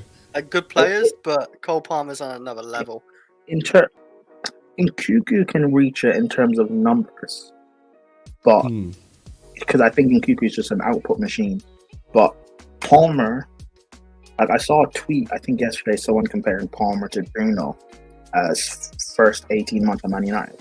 The thing with Cole Palmer is he's just not like, you can take away all his goals and he would still be a world-class player, because of what he does on the field, how he creates, how he affects the game. And I'm afraid that Palmer's numbers will be so great that he will receive the same treatment Frank Lampard received. And people will just call him all he does is score goals. Is he really that good? I'm afraid he will receive that treatment. Are you going to say something, Chris? No, I 100% agree with Prime, because Lampard gets called a GA merchant, and that's just so not true with Lampard. Really not true. No, Bruno just hits and hopes of his through balls and stuff. And I'm not saying Bruno's a bad player. He's a good player, like what he's done, but like he's all right. Yeah. I'm not gonna call him a shit player, but look at like people will say Gerrard's better because Gerrard's a better all-round player. Even though Lampard, take away his goals and assists, is still a better all-round player than Gerrard. People will do the same thing. Watch by next year. That? I mean, do I believe what? If you take the goals and assists, you still think Lampard is superior to Gerrard, yes. I don't think that's an exaggeration. I truly believe he's... Guys, like, if you are one of, if not the best player in a team amongst superstars, I'm taking that all day over a guy who's the best player amongst, like... I'm taking Lampard over Gerrard, yes. But Lampard did at Chelsea, surrounded by Ballack, Deco, Essien, etc. Drogba, Terry. I'm taking that over Gerrard all day. And plus, at Liverpool, when they bought Mascherano and Xavi Alonso, Gerrard was pushed out of central midfield because he wasn't better than those two. Gerrard is extremely overrated by England because he runs around, he's got the passion, he played for Liverpool. Lampard played for Chelsea. Everyone hates Chelsea. Like, Gerrard, I'm not saying Gerrard is a scrub or anything. Gerrard was a very good player, quality player. But I don't put him... a legend, really. Yeah, I don't put him amongst the Premier League goats. I don't put him amongst the Premier League greats. I don't. I disagree with that wholeheartely. But that's just my opinion. I'm not going to go into a whole Gerrard tangent. Yeah, but I mean, going back to what we're saying, right, with Cole Palmer and the comparisons to Lampard. Listen, I need to see. Obviously, it's early days. I'm saying if he continues on this trajectory, you can make a very strong argument at the end of the season, depending on where his numbers land. And even then, if he's going in this trajectory, his numbers are going to land big numbers. But you can make a strong argument that he could essentially be the best player in the world. I genuinely think if he continues in this trajectory and still gets the numbers he's putting out, despite trophies, right? Because I know the trophies will always bolster your argument. They'll come. You can make a very strong argument that this player could potentially be like a Ballon d'Or contender if he continues in this form. And I don't think I'm getting ahead of myself by saying that. You're not. Do you think he will ever win a Ballon d'Or? Not that he deserves one. Deserving is a different conversation. Do you think he will ever win a Ballon d'Or at Chelsea? I don't think he will. He has to win a big trophy, and if he has a season like he does, no. I think he will. Like, say if England Prime, say if England win the World Cup or Euros, right? And he's like a big part of it, like, and he's like doing this like what he does for Chelsea. I think he'll win it. I mean, there's a very good chance. I'll be honest. Even if he does all of that, I don't think at Chelsea he will ever win a Ballon d'Or because how Chelsea are viewed by people. I think that matters. This is my thoughts. I think next season, if we get into Champions League, and then that next season we're talking, right? We're talking World Cup is going to happen that summer. If we win a trophy next season, maybe challenge for the league, go far in the Champions League, and you see Cole Palmer have this. First of all, he has to beat Haaland for goal tally, which is a task in itself, right? He needs to do that season and make an impact in the World Cup because he's gonna start. I guarantee you, he will start for England in the World Cup. Unless the man just stupid. And if he does make a huge impact in the World Cup, you could potentially see him being a Ballon d'Or winner. That's my genuine opinion. Marshall, I didn't say whether he would deserve one, even if he does all of that. No, I know, but like that's what I'm telling you. I could see, you have to be inevitable. No, but the thing is, Marshall, the reason why I don't think he will get one is by how Chelsea are viewed by people. Chelsea are. But that's what I'm saying, though, Prime. You need to go so far and ahead of it, and I think Palmer could. If he keeps up like this and he stays fit, obviously, you need to be so far and ahead of the game that anything that is not you as a result is corruption. Like, you know what I'm trying to say? Like, right now, Palmer is so inevitable that you have certain fan bases that were pissed that he came into the club for a Mason Mount. Now having a different tune where it's like, dude, he's so good, I can't shit on him. He is that guy. But we know there's corruption with these things. Like, Palmer should have won Player of the Year last year. All due respect to Fulton, but Palmer should have won it, and he didn't. I think, who's this guy on about? Jorginho got third in the Ballon d'Or at Chelsea. Yes, but they didn't win the Ballon d'Or. I know. Look, I think it's possible, though, Prime, is what I'm trying to tell you. Because Haaland deserved the Ballon d'Or 2 years ago. Yes. What he did at City. And he didn't get it. Bro, I think it's not even a Premier League bias. I think it's a Chelsea bias, the City bias, and how we're viewed by people. They would vote for someone else and they would win it over Palmer. And again, I hope I'm wrong. I love Palmer. I want him to win a Ballon d'Or, but like, I'm just being honest about how we're viewed. I don't think he'll get one. I think I understand where you're coming from. I think if he is that good, they have to pick him, and if they don't, it will make them look so bad. The Haaland thing, you can make the argument because Messi won the World Cup and did this and all this and that. Like, it was like a fairy tale story, right? He finally won the World Cup after years and years. Like, that made sense. You could make the argument for it. By the time, in 2 seasons from now, in a season from now, when we're back in Champions League and all that and stuff, and the World Cup is happening, there's not going to be a Ronaldo in the picture, I don't think. There's not going to be a Messi in the picture anymore. I think if he puts up those numbers and becomes inevitable, where the clear-cut choice and everyone is saying it is Cole Palmer, if anyone else were to get picked, it would look so bad for FIFA. And I don't think they're willing to take that much shade.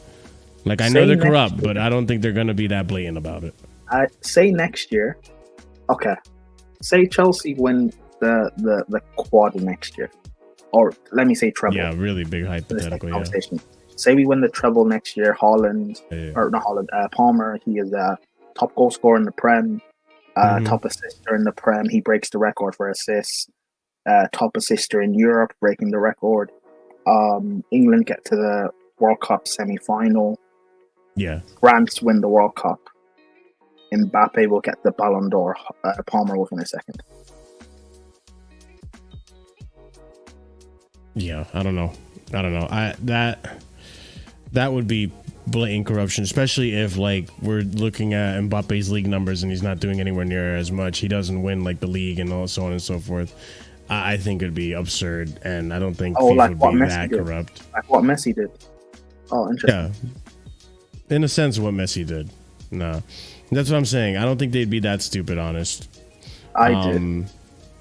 Yeah, but let's actually move on from Palmer, because I think it's safe to say like we need to see what happens this season. Obviously, we're entertaining hypotheticals and fantasies and all that and so on and so forth. Also, for that one, not those kind of fantasies.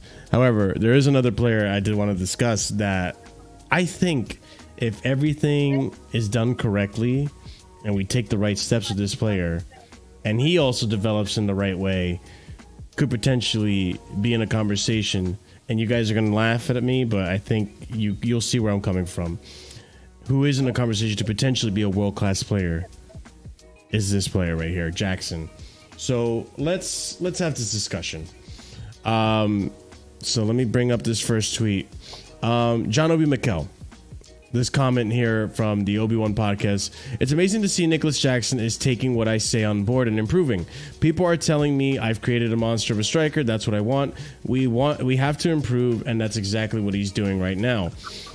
He also said, I came out and said what I said, which I think was what everybody was trying to say, but nobody could say it. He's shutting everybody up, not just me. Credit to him. He's doing very well. Nicholas Jackson has scored more non-penalty goals since the start of last season than Salah, Son, Havertz, Isak, Solanke. Shit. Big stats right there. Actually more impressive when you hear like when you say Son, isn't Salah. Yeah, Havertz lost so much. Havertz lost so much. I'm not impressed about more. Let me just rephrase that, people. Yeah. And this is like not even just the rivals, but our fan base like to criticize, right? This player that we're looking at right now has scored more non-penalty goals, not goals in general, non-penalty goals. The thing that a lot of people like to discredit, the penalties, right?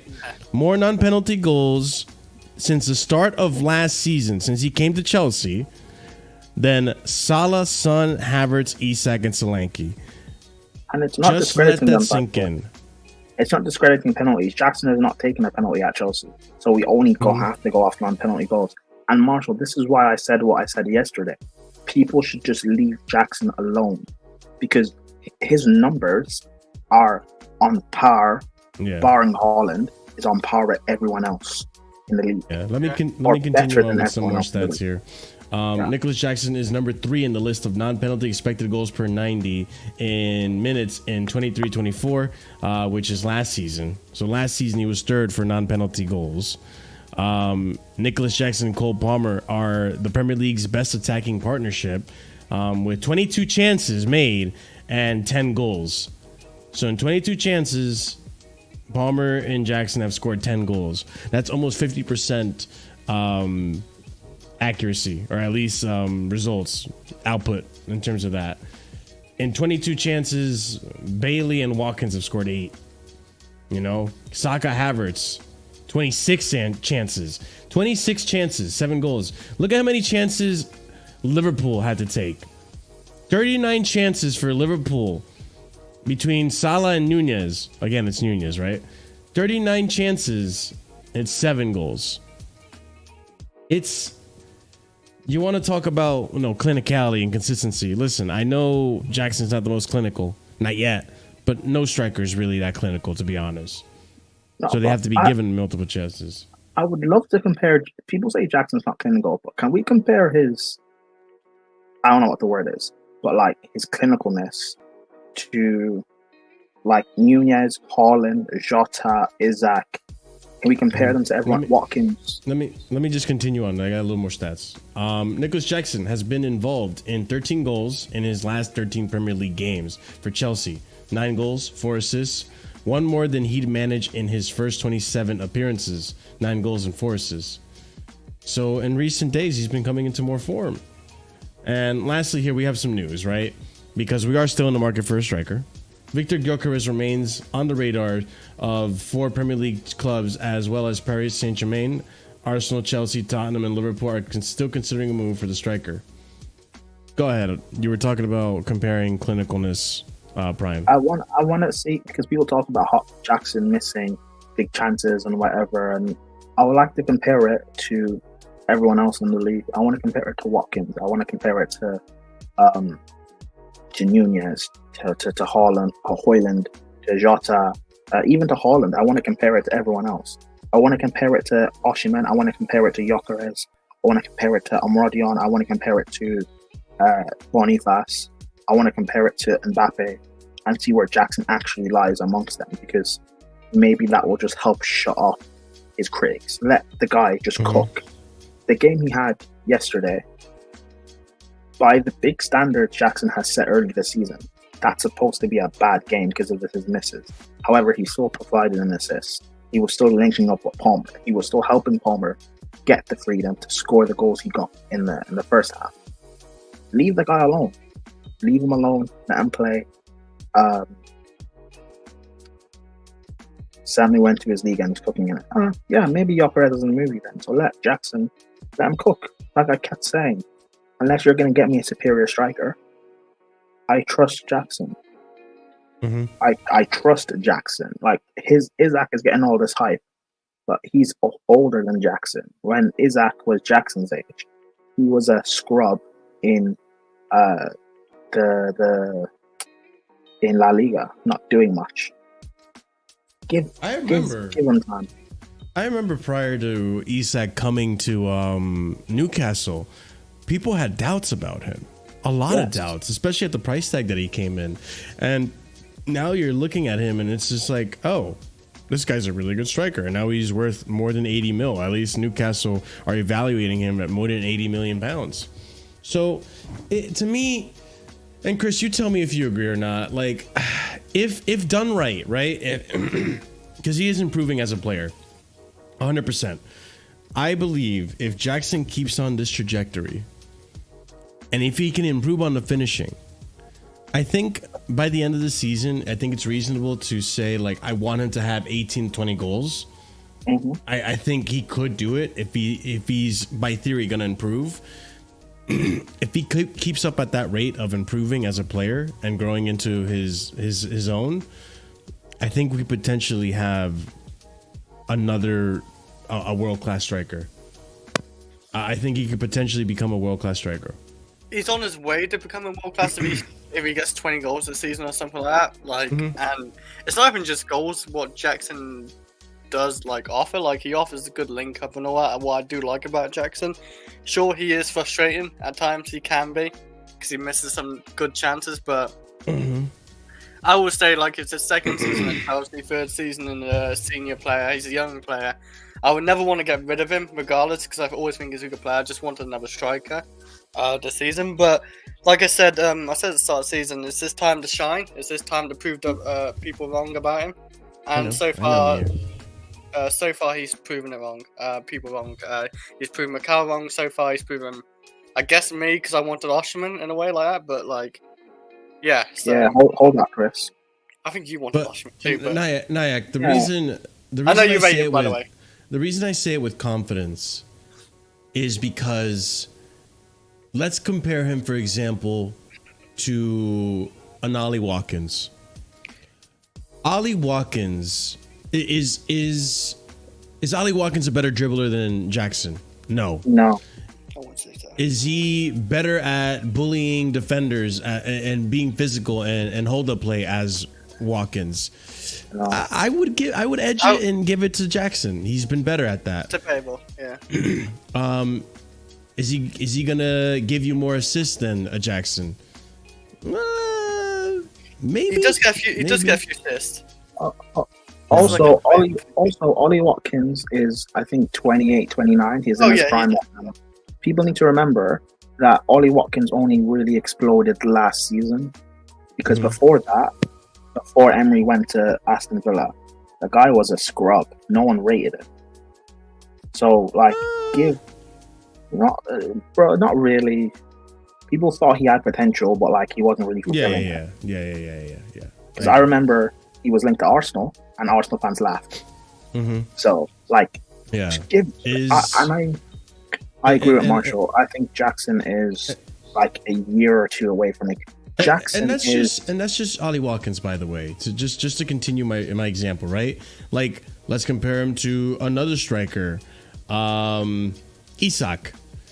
Is Jackson better at dribbling than Isak? Yes.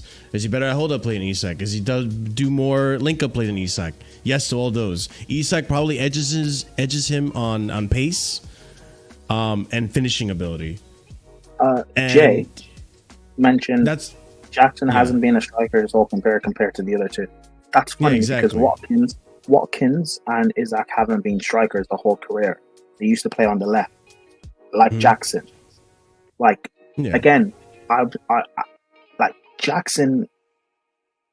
Like, it's annoying because as much as I wanted Osimhen, I'm kind of happy we didn't get him. I think Jackson, and I was saying after the stream yesterday, Jackson is like a year away from truly being a world-class striker. I think he's already a world-class player. I think in the league, you will struggle to find better forwards than him in this league.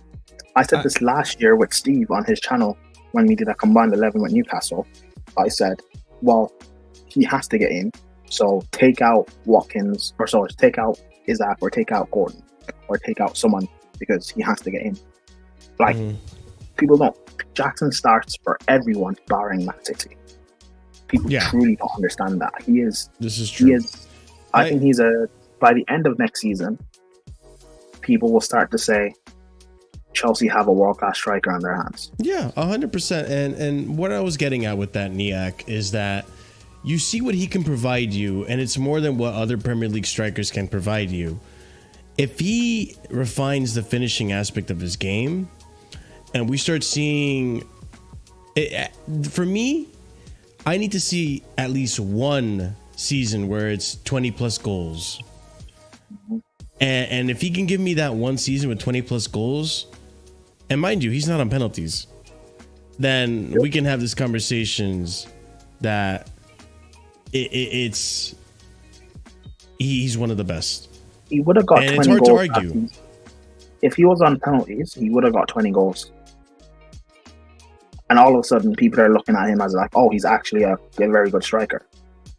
But because he's not on pens, his numbers are skewed. He got 14 last year. If he took 6 penalties, that's 20 goals. Wow. If he scores all of them. Have you seen him take penalties? I've not seen him take penalties yet. I know, like, it's a penalty. He probably scored most. Fine. Say he takes 6 penalties and he scores 4. That's 18 goals. Yeah. Like, give Jackson, give him the time, man. And also, when people talk about his chances he's missing, the reason why it may be frustrating is because we also have this perception of Jackson missing chances. If we just look at like Haaland, for example, Haaland can miss 5 sitters in a row, but you trust him to score his 6. Palmer yesterday, or on Saturday, he missed 3 sitters in a row, and he still scored. Like, I think we have to get to a point now where just give Jackson time. If he misses 3 sitters in a row, give him just don't overreact. Just chill. I trust Jackson. Yeah, and we'll see. The way Palmer's creating chances right now, Jackson has no excuses to not hit 20 goals. If he doesn't hit 20 in the Prem, with Palmer behind him creating for him, then I will have major question marks on Jackson. I'll be so real. He has to hit 20. No excuses. That's fair. Okay. I think that's enough Jackson talk for now. But I agree. Jackson is someone that we need to keep an eye on and definitely give credit where credit is due. There is a potentially really good player there, is all we're trying to say. And there's stats that back it. But let's go ahead and go on to some comments that Maresca's made. And I want to give praise. I want to give praise because this is a manager that a lot of people questioned, and now he's winning people over, which is what needed to happen. And obviously the best way to go about doing that is through winning. But I think he's also doing it by his actions and the things he's saying. So let's go ahead and start with this first comment here. Maresca, when asked why Nkunku doesn't start, I'll be honest with Chris Nkunku and all of them. I've told them since day one that we cannot play with 7 to 8 attacking players. Otherwise, there is no defensive balance. Nkunku and Jackson can compete, and they're ready. And another thing he mentioned was, like, he asked the reporter, who's going to defend? You? Me? So, like, for him to have so aware of the football and to be aware of the defensive aspect of the game with his player selection, it's impressive. It's something that a lot of fans don't think about. I myself included did not even think about this. But we continue. At Leicester City, fans go hard on Steve Cooper. We had Enzo Maresca. It's like changing an iPhone 16 for a Nokia brick. That's what we got now. Yeah, it's a Nokia brick. And having Pochettino is like having no phone. It's having a landline, to really be honest. Well, let's continue. Enzo Maresca on Ben Chilwell. In the moment, we need him for sure. Why not? I will say again, in the moment, he is with us. He is one of Chelsea's players and one of our players. If we need, we will give him chances and minutes. And I couldn't find the quotes, but he also mentioned when it comes to Chelsea, or when it comes to Ben Chilwell, that, listen, it's nothing against him. It is just he made a mistake. There's no hard feelings. And we move. He admits he makes a mistake. He's not perfect. And we will see what happens with Chilwell. Maybe he adapts to the system. Maybe there's some use that Maresca can get out of him. Maybe Maresca can get the best out of Chilwell again. Who knows? These are big maybes, but you never know. This is a manager. Hold on. I'm just saying, maybe. I said maybe. You never know. Or maybe he doesn't play at all. Who knows? Regardless, Enzo Maresca also said on Marco Cucurella's form, Mark is a very important player. Mark has something you sometimes struggle to find in other players. He is good and is making players around him better. If you have 5 or 7 players like Marco Cucurella in the team, it is very important. You continue on Carney Chukwuemeka. I think Carney is a very good player, but for the amount of players we have, we decided at the start of the season that it would be better for him to leave and play 35 games than be here and play less games. He had some minutes the other day, but today he wasn't involved. Hopefully we can give him more minutes. He also said, when asked about players growing, how long will it take? Since day one, they have been open-minded and trying to understand what we want from them. There is no limit in terms of 2 or 3 months to learn everything. We will learn every day. There is not a moment where we say we need 6 months to learn. No. And this is important because with him, you learn the system, cool. I have one way of playing, one system. This shows me that he's going to adapt. He's going to adapt when needed. When he sees, obviously he's going through his first run of the league. After the halfway point, when we start playing the second legs, maybe he changes up because he's seeing a better strategy, a better starting formation. We continue. Enzo Maresca on his coaching methods. Since day one, I don't want the players to do things without them understanding why they do that. So I don't ask them to just run. Wait. I am not a clown. I think it's nice to help the players know why they do things. Maybe some jabs at the previous manager from Maresca there. Maresca, before the game, I asked the players, even because we're the youngest squad in the league, I asked them to show how serious we are. Send the message. We are young. We are serious. And speaking of being young, we're still a young team. Where's all the criticisms now from other pundits and other players and other fans about, oh, we need experience in the team? No. We can get results. This team is talented enough. And that's the other thing, ladies and gents, I want to point out, and we'll maybe watch a video that clarifies this, but experience doesn't mean age. Experience means minutes played. And some of these players like Enzo Fernandez, despite being young, Moises Caicedo, despite being young, have played a lot of minutes for their age. That's where the experience comes from, not Marshall, from being older. We have the youngest team in the league. Mm-hmm. Yeah. Yet we're doing just fine. Anyways, Maresca, we could play with Nico, Cristo, João, Palmer, and Nani, but then who is defending? Me, you, we go. We will run back. The problem is I want to play all of them because I like football and I want to keep the ball. The problem is we lose the ball. Not all can defend at the same level. And this is very important. This is a very important detail that Maresca is paying attention to. Justin, Maresca has told all players who do not make his matchday squad that they must attend the games at Stamford Bridge to support those selected ahead of them. Maresca believes it is important for the culture. This is brilliant. I believe in this too. XG stats in the Premier League so far for Enzo Maresca. 11.21 XG for 6.98 XG against. Thoughts? We'll save that one. Palmer, the manager set up a good game plan. We knew how to attack them. First time passes in behind. So the strategy, the tactics are portraying and translating over to the players. They know what they're doing out there. They can be malleable. They can adapt to different games and different tactics. So it is it's nice to see all this. But guys, what are your thoughts on this XG that we saw, and I guess everything that Maresca said so far? What stands out to you? Him, obviously, I would say, like, what stands out of Enzo compared to the last 2 years, him knowing when to make changes. He ain't scared to make changes like that. Defensively, he knows how to keep his backline, like, keep with the same one, like Colwill, Fofana. Like, he's kept with it. He's not changing that much. His rotation with other competitions, I think that's a good standout for, like, a lot of managers don't like doing that. He can change the full 11. It doesn't matter, like, if it's a weaker team, he ain't go like use it like any of his main players. What I do like about, and the way he gets Chelsea playing, man, like, it's the best I've seen in years. Like, better than Tuchel, like the patterns of play, I would say, like of attack builder. But yeah, like, it's great, like, to see that. So XG against as well, like, and XG4, that's good. Our defense is looking stronger. That's what I like about it as well. We've got a good balance. Prime, anything that Maresca has said that's really stood out for you from what I read? Oh, I missed all that. Good job, Chris. I said I need to go to the toilet, man. No, it's all good. I don't know what it said. I thought it's like, okay, what we've seen this season. I mean, I like multiple. that.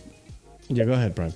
I like that he hasn't thrown our players under the bus. Like, he's clearly lying about what he's saying about Chilwell, and even what he said about Sterling during the preseason. But the fact of he didn't just throw them under the bus. He said to Sterling that he's still Sterling is a good player, but he just has no use for him in this system. And him saying that he was wrong about Chilwell, whatever, he's proven him wrong in training. Like, he's trying to keep peace and harmony, and he's just not throwing players out or discarding them.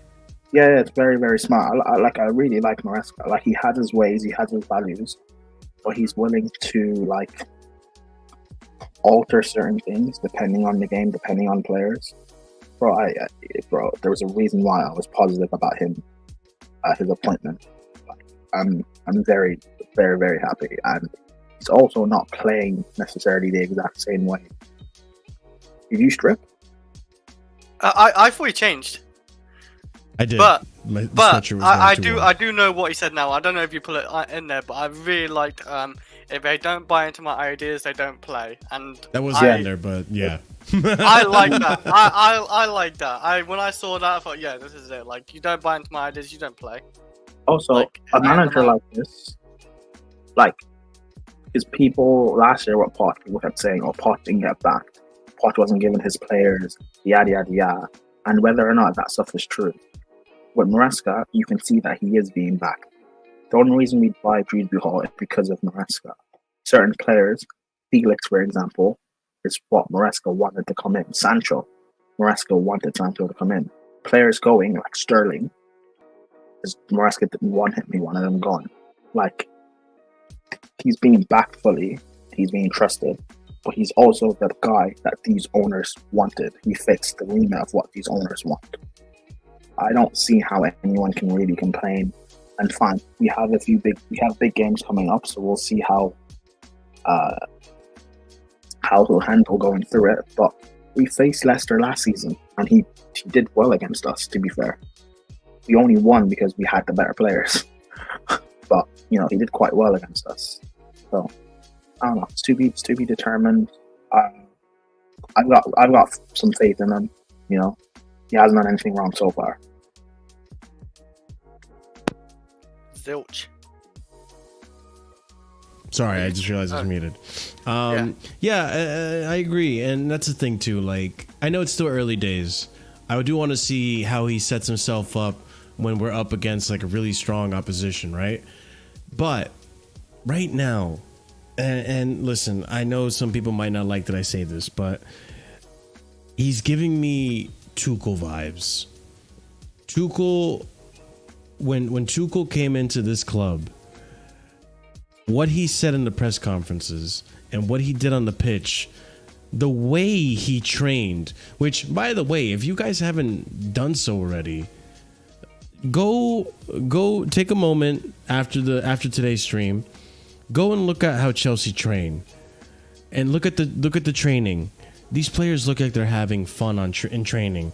These players look, and they're doing these exercises I haven't seen. Obviously, I mean, I'm not familiar with every exercise under the book in terms of like for training football players, but they're doing different types of exercises that are unique, and that's something that I like from Tuchel. Which when Tuchel came in, he did the whole the tennis balls in your hand thing, so you don't grab players' shirts, stuff like that.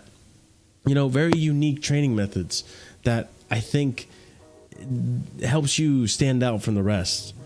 And not only that, it's what he said obviously in the press conference and the results in the pitch, but what he said in the press conferences, Maresca's giving me that vibe. He's a straight shooter. He's not talking nonsense. He says it like it is.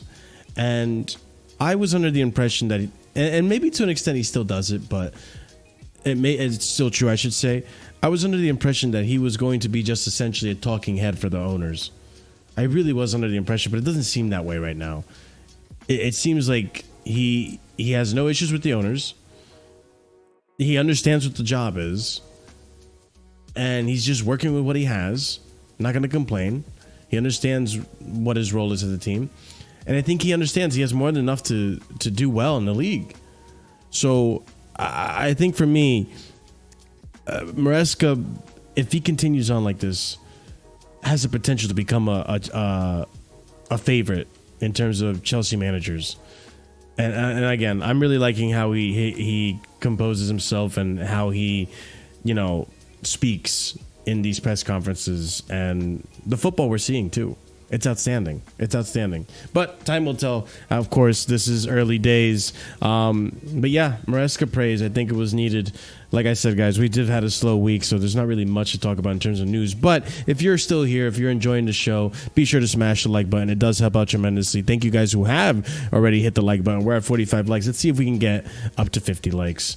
Small little target for now, but let's see if we can get 50 likes. Let's see if a few of you haven't done so already and smash that like button. So let's go ahead on to our next story, which is we rejected apparently an offer for Mudryk.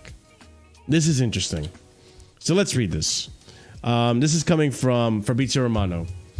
Chelsea had opportunity to sell Mudryk this summer. German club offered a concrete possibility, but Chelsea said no. They keep trusting his potential, but they want to see a development. Also, with the coaching staff, Mudryk's performances this season will be important for his future. I think this is a mistake. Listen, I did want to see Mudryk in a system. However, with the transfers that we've done and how we're moving, I think it was much better for Mudryk to go out on a loan, be a starting player, and play 30 plus games versus here at Chelsea where he is playing games, but the opposition isn't there. He's not finding his feet really, is he? Like, I don't know, That guys. last game What do you he played, think? he was just sitting there watching when he got subbed on against Brighton. I don't know how much they offered as well, this German club. If it's like, say for example, like Marshall, 12 million, 10 million, I can understand why they reject that. I don't know how much he offered. If they offered like 25 and they rejected, I think that's stupid. Then, because you're like, he cost us 60 million. I wouldn't expect to get the money back what we paid for him because he hasn't really done anything, and he is replaced at Chelsea. He is he's a B player at, like, that's his best role at Chelsea right now. So it's depending on how much they paid. I can't say if it's stupid or not, because if they offered a stupid price where it's super low, I don't see a point signing them. You never know what happens to Mudryk in 2 years. Who knows? But yeah, I doubt it was. If it was like anything big, we would have heard about it. I understand them not willing to sell him. My thing is, I think he needs to go on loan. I think what Mudryk needs right now, he needs a year or two of consistent football, and he's not going to get that at Chelsea, where he's allowed to play week in, week out. He's allowed to make mistakes. He's allowed to grow. He's allowed to learn. Because Mudryk has the talent, but he just doesn't have the brain and the game experience. So if we can loan him out in January, send him to Marseille, because the Zerbi rates him highly. So send him there and let him play there for 2 years. I think we'll see Mudryk's talent actually develop. And if it doesn't develop the way we expect it to, then we can sell him for money. So that's my solution to it. Do you think it was a mistake to, how do I word this? Do you think that there is a talented player in there that was at the time worth the money that he was worth? I don't know, because I'd not watched them, but I'm always skeptical. He hadn't even played 100 games. So I was skeptical about his signing. Same with Madueke as well. I know Madueke costs a lot less, but signing both of them when they both hadn't made 100 appearances was very iffy for me. And yeah, I don't know. I still stand by. I think Mudryk just needs a loan. If we loan him out for a year or two, then we can actually assess him properly, because he's not being allowed to play week in, week out at Chelsea. Not that he deserves it. He doesn't deserve to be the starter and left winger, but I think he needs to play. So send him out to Marseille. Let him play there. Chris, what about you? No. I thought it was funny at first when we beat Arsenal to it, but jokes on us, I guess.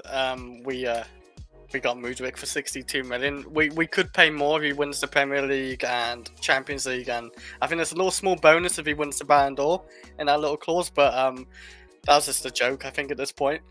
So yeah, like Prime said, he barely played. We didn't really see enough of him. We just all heard hype with like pundits and players, maybe a couple players like Zinchenko. I think it's all PR. I think we just got sucked into the PR with Mudryk, and this is what he is. He's a very limited player. He's got a bit about him sometimes early on, especially when his first game at Liverpool, he looked on it, and then after that, it was on a slow, bad decline. After that, yeah, but his first game against Liverpool, he was very confident. Yeah, I think Mudryk was a confidence player. He needs, and that's why I think he needs to go out on loan. Let him get away from the Chelsea bubble. That's why I don't want him going to Strasbourg. At Strasbourg, there's too many eyes on him, because it's still Chelsea. So, I don't know if you know this, but Maresca came out and said, because he was asked about Mudryk's confidence, he came out and said that Misha is Misha. He doesn't think it's a confidence thing.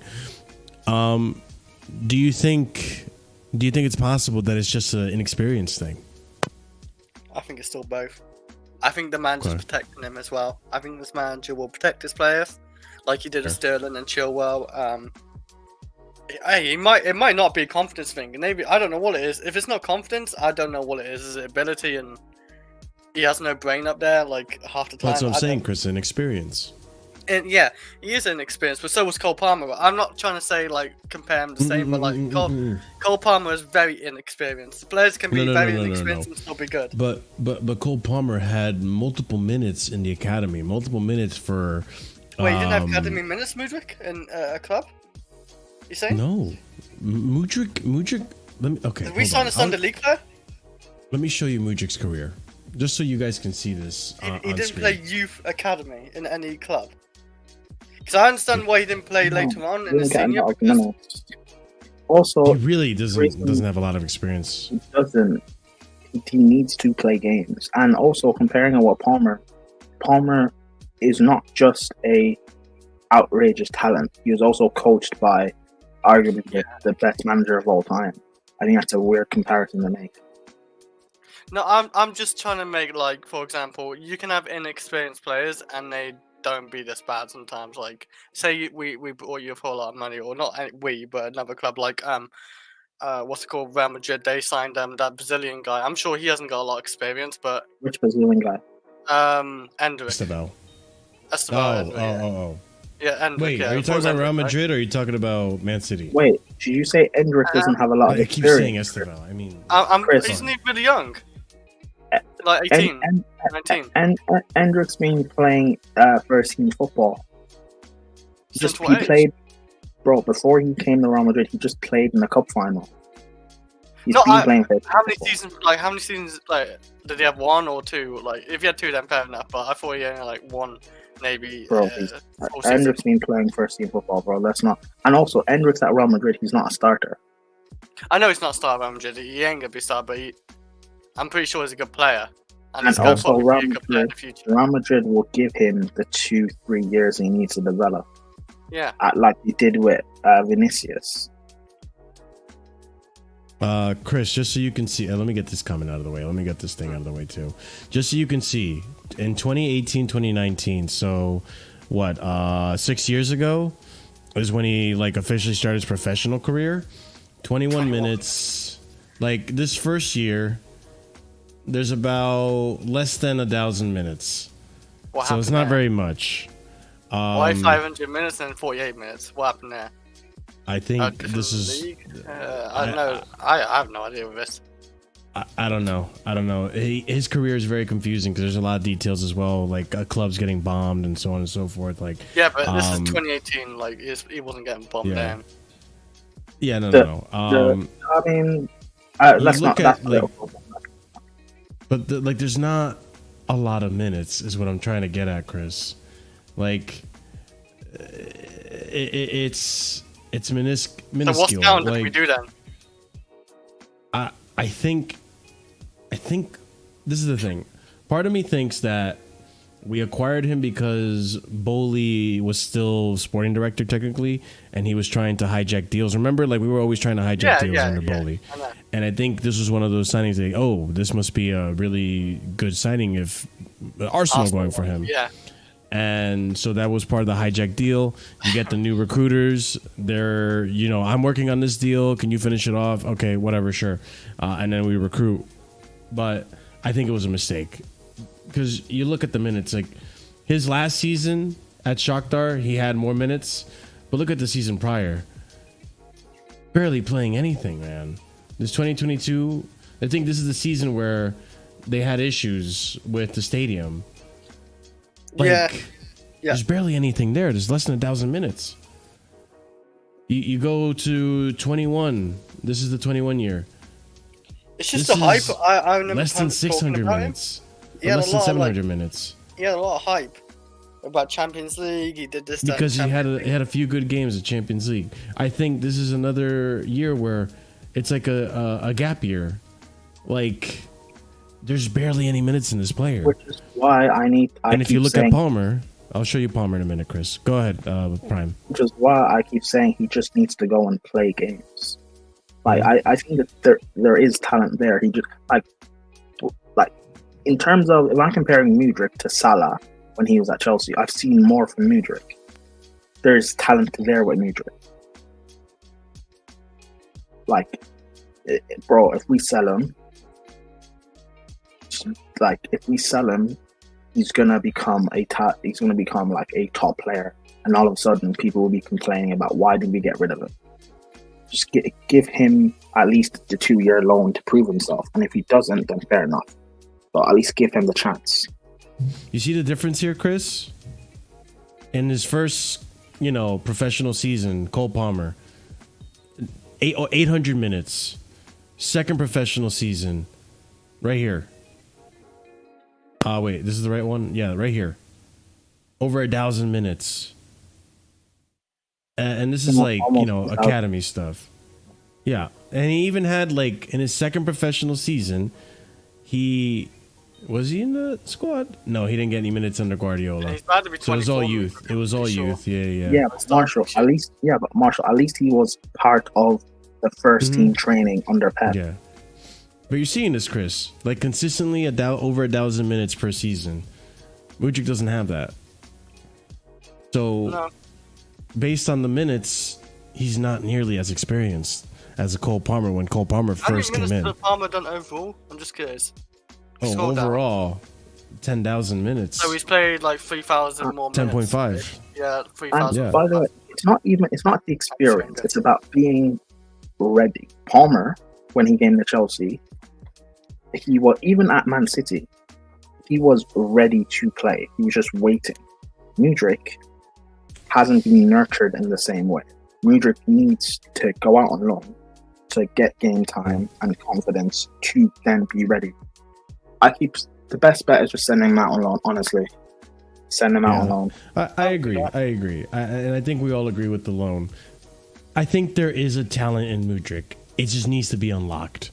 Because when I see the player, I see a player capable of doing really, really good. Like, I see a player that has brilliant dribbling ability, or potential to have brilliant dribbling ability, and brilliant, I guess, what's the word I'm looking for? Not dribbling, but just being tricky on the ball.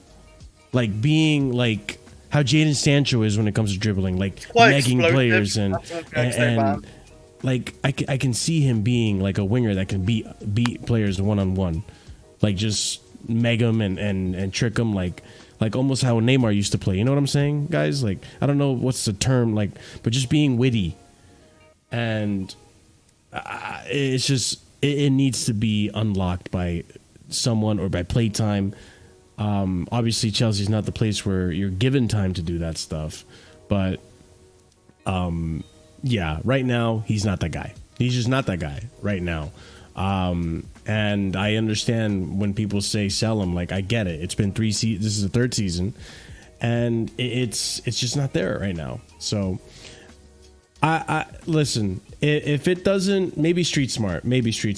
But if it doesn't work out for Mudryk, I won't be upset. I get it. He's not good enough for Chelsea right now. He needs to be developed. He needs more play time. He needs a loan, and we'll see what happens. But another player I wanted to bring up that was really heavily criticized in the beginning of the season, and it looks like people are now turning a new leaf on him, which I think is deserved, considering he's been pretty consistent so far this season, is Levi Colwill. So I want to take a moment to kind of look at the development of Levi Colwill and seeing where he stands now in the team. The first tweet that we have here from PYS, Ben Jacobs, and Danny Rust. Levi Colwill has become the most consistent first-team trainer at Cobham, sources say. It says here, it is noticeable how Levi Colwill is growing in stature with each match he plays in the preferred position at left center back. It was one of the topics that came up during good-natured conversations with Enzo Maresca in preseason. While Colwill is prepared to play anywhere the Italian wants him to, just like Pochettino, he did admit his desire to play at the left-sided center back, which I think it's fine. Like any player, most players have their desired, place they want to play. They're where they feel comfortable playing. He's also left footed, so it makes sense to play on the left side. Enzo Maresca's game is all about keeping possession, and Levi Colwill is doing that better than anyone at the club this season. According to FBref, Colwill has completed 277 passes out of 299. Wow. A passing accuracy of 92.6%, which is impressive. And this was a little over 2 weeks ago almost. This stat needs to be updated, but I'm sure it's close to this percentile as well. It's an impressive stat. And then Levi Colwill on his form. I think it's due to the gaffer. He's giving me a lot of confidence and put a lot of trust in me to play the football, to start it from the back. I can just say thank you to him for letting me play my football and for being good at pushing me. And this is the thing. I think Levi Colwill's confidence last season was completely stinted because of Mauricio Pochettino, because of, actually just simply because of Mauricio Pochettino, because of the way he played and because of putting him out in left back where it's not a strong suit, because of not giving him instruction, because of not telling him where to improve. We saw Moises Caicedo had to buy his personal trainer to tell him where he needed to improve his game. Pochettino couldn't do that. So when you have a manager like Maresca who is giving you instructions, telling you the purposes of why he's giving you the instructions, making it clear so that you understand what your role is in the team, it's going to make the rest of the footballing easier for you. At that point, you just have to rely on your talent as long as you're doing what you're supposed to be doing. And let your talent show. And it's showing this season with Cole Palmer. Or, I mean, not Cole Palmer, sorry. Levi Colwill. And one thing that I think comes from that confidence is the ability that we're seeing from Colwill to pass from the back. We hadn't seen that last season. Even when he did get some shouts at left center back. Why? Because he probably didn't have confidence. And now that he does have confidence, he's doing what I wanted him to do, what I saw at Brighton. And I'm impressed so far with what I'm seeing from him, man. So, I mean, Chris, before you go, you want to give me your thoughts on Levi Colwill? Like I said, last season, before, like, it's unfair on him. Like, he had to play left back the majority of the season under Poch as well. It's a mess of a season. So this season we had to give him that chance again. I always liked him because there's quite a calmness of Colwill. He reminds me a bit like AC, younger as well, like when he's younger. He's got a good pass on him. Defensively, he's sound. He's not too rash. He's never rash actually in his challenges. That's why I like him, man. He's quite calm, and I think he's our best centre back we have. I said that for a while now of it, because there ain't too many centre backs out there. Less Fofana and all that, but yeah, I really like what Colwill's doing this season. He's been near perfect, I think. He's had a couple of iffy moments, maybe, I could say, but that's it. I'm good with Colwill, and I think Enzo sees it in him as well. I think he sees a great centre-back he has, and I can see Colwill at this club for many years as the centre-back, main centre-back, like, with someone. I don't know. I know, Prime, what you think of Colwill, but he's having a good season this season, and with Brighton, he was good as well, and we can't deny he wasn't good for Brighton. Okay. It's just last season he had to play left back. You could say okay, but what do you think of Colwill? What do you think of Colwill? Shit. What do you think of shit? Colwill. That's all right. No, it's not alright, because he ain't shit. Huh? You got 8 months this season. In all fairness, it's going to be still good for you because he's going to be great. Yeah. He's going to be great. Okay. Yeah, I mean, he's showing it. My opinions. Real quick before you go, Chris, thanks for coming on, brother. I'll catch you later, okay? It's good talking to you guys anyway. As always, man. Always a pleasure. I'm just going to how bad Colwill is now, so. Hey, Chris. Stinker and hooked for real, Chris. Go ahead, Prime. Tell me about Colwill. This is an impressive stat, but you got to admit. This was 2 weeks ago, though. It needs to be updated. I mean, you're a center back, so you should be defending the center. But yeah, fine, good stat. And he's been good this season. I think he's made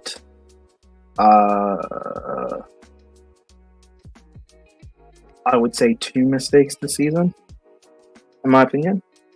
I think Fofana's also looked good this season. I think he's also made probably 2 mistakes as well. I think maybe 1 mistake.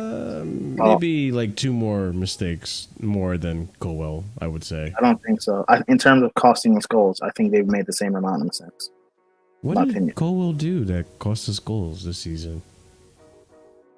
This season, I'm not counting preseason, by the way. No, this season. Preseason, everyone was bad. Yeah.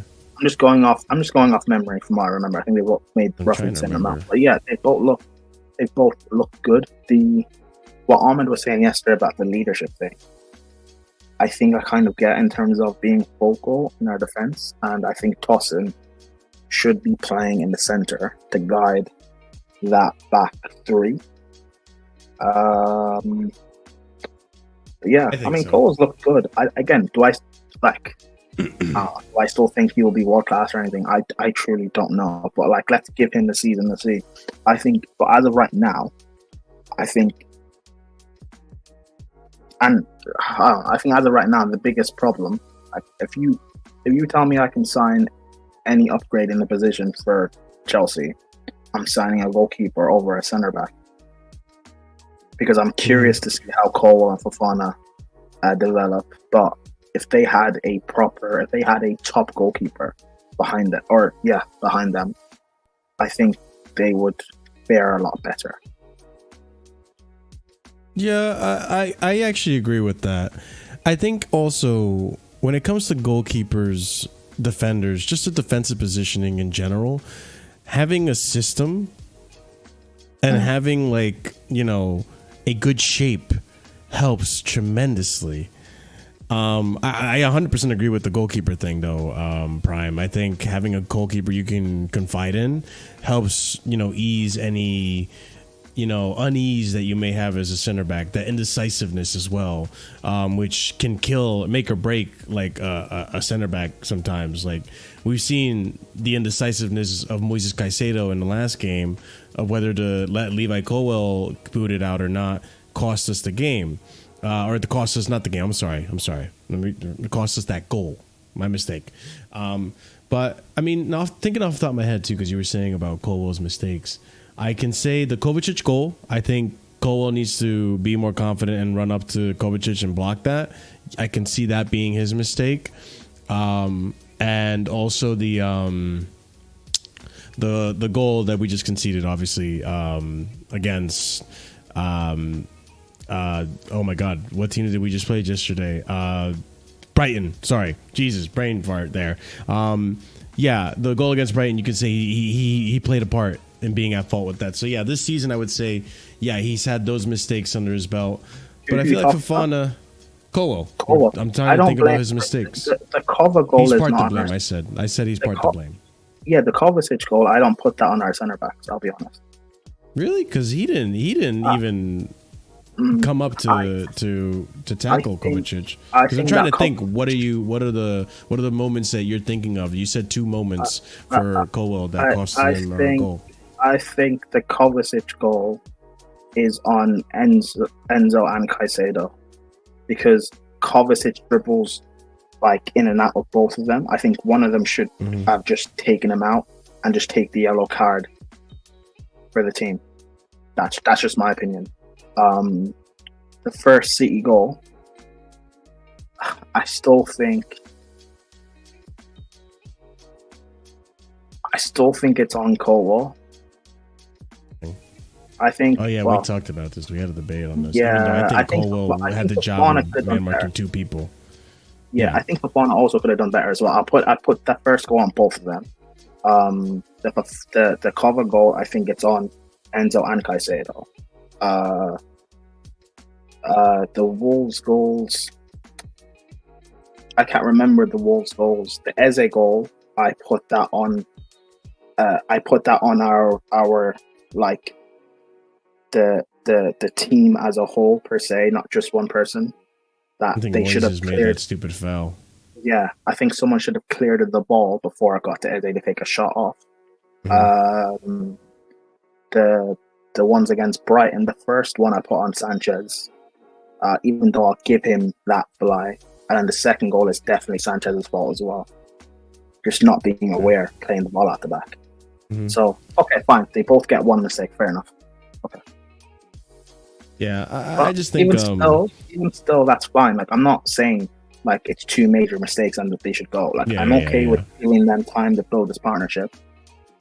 And I'm also happy to be proven wrong. But again, if they had I think once our midfield gets a lot better and a lot more sturdy, and maybe Sanchez develops to be the number one goalkeeper, or we buy a better goalkeeper, I think our defense will also improve drastically. Because we saw it with Tuchel, how, like you said, a proper defensive structure can help. I think we have that defensive structure, but we just missed the goalkeeper. I think that's the big problem. We just missed a goalkeeper. So, yeah, if we had Petrovic in goal, I'd be comfortable with our defense. Because I trust Petrovic. It's just that the passing ability isn't as good.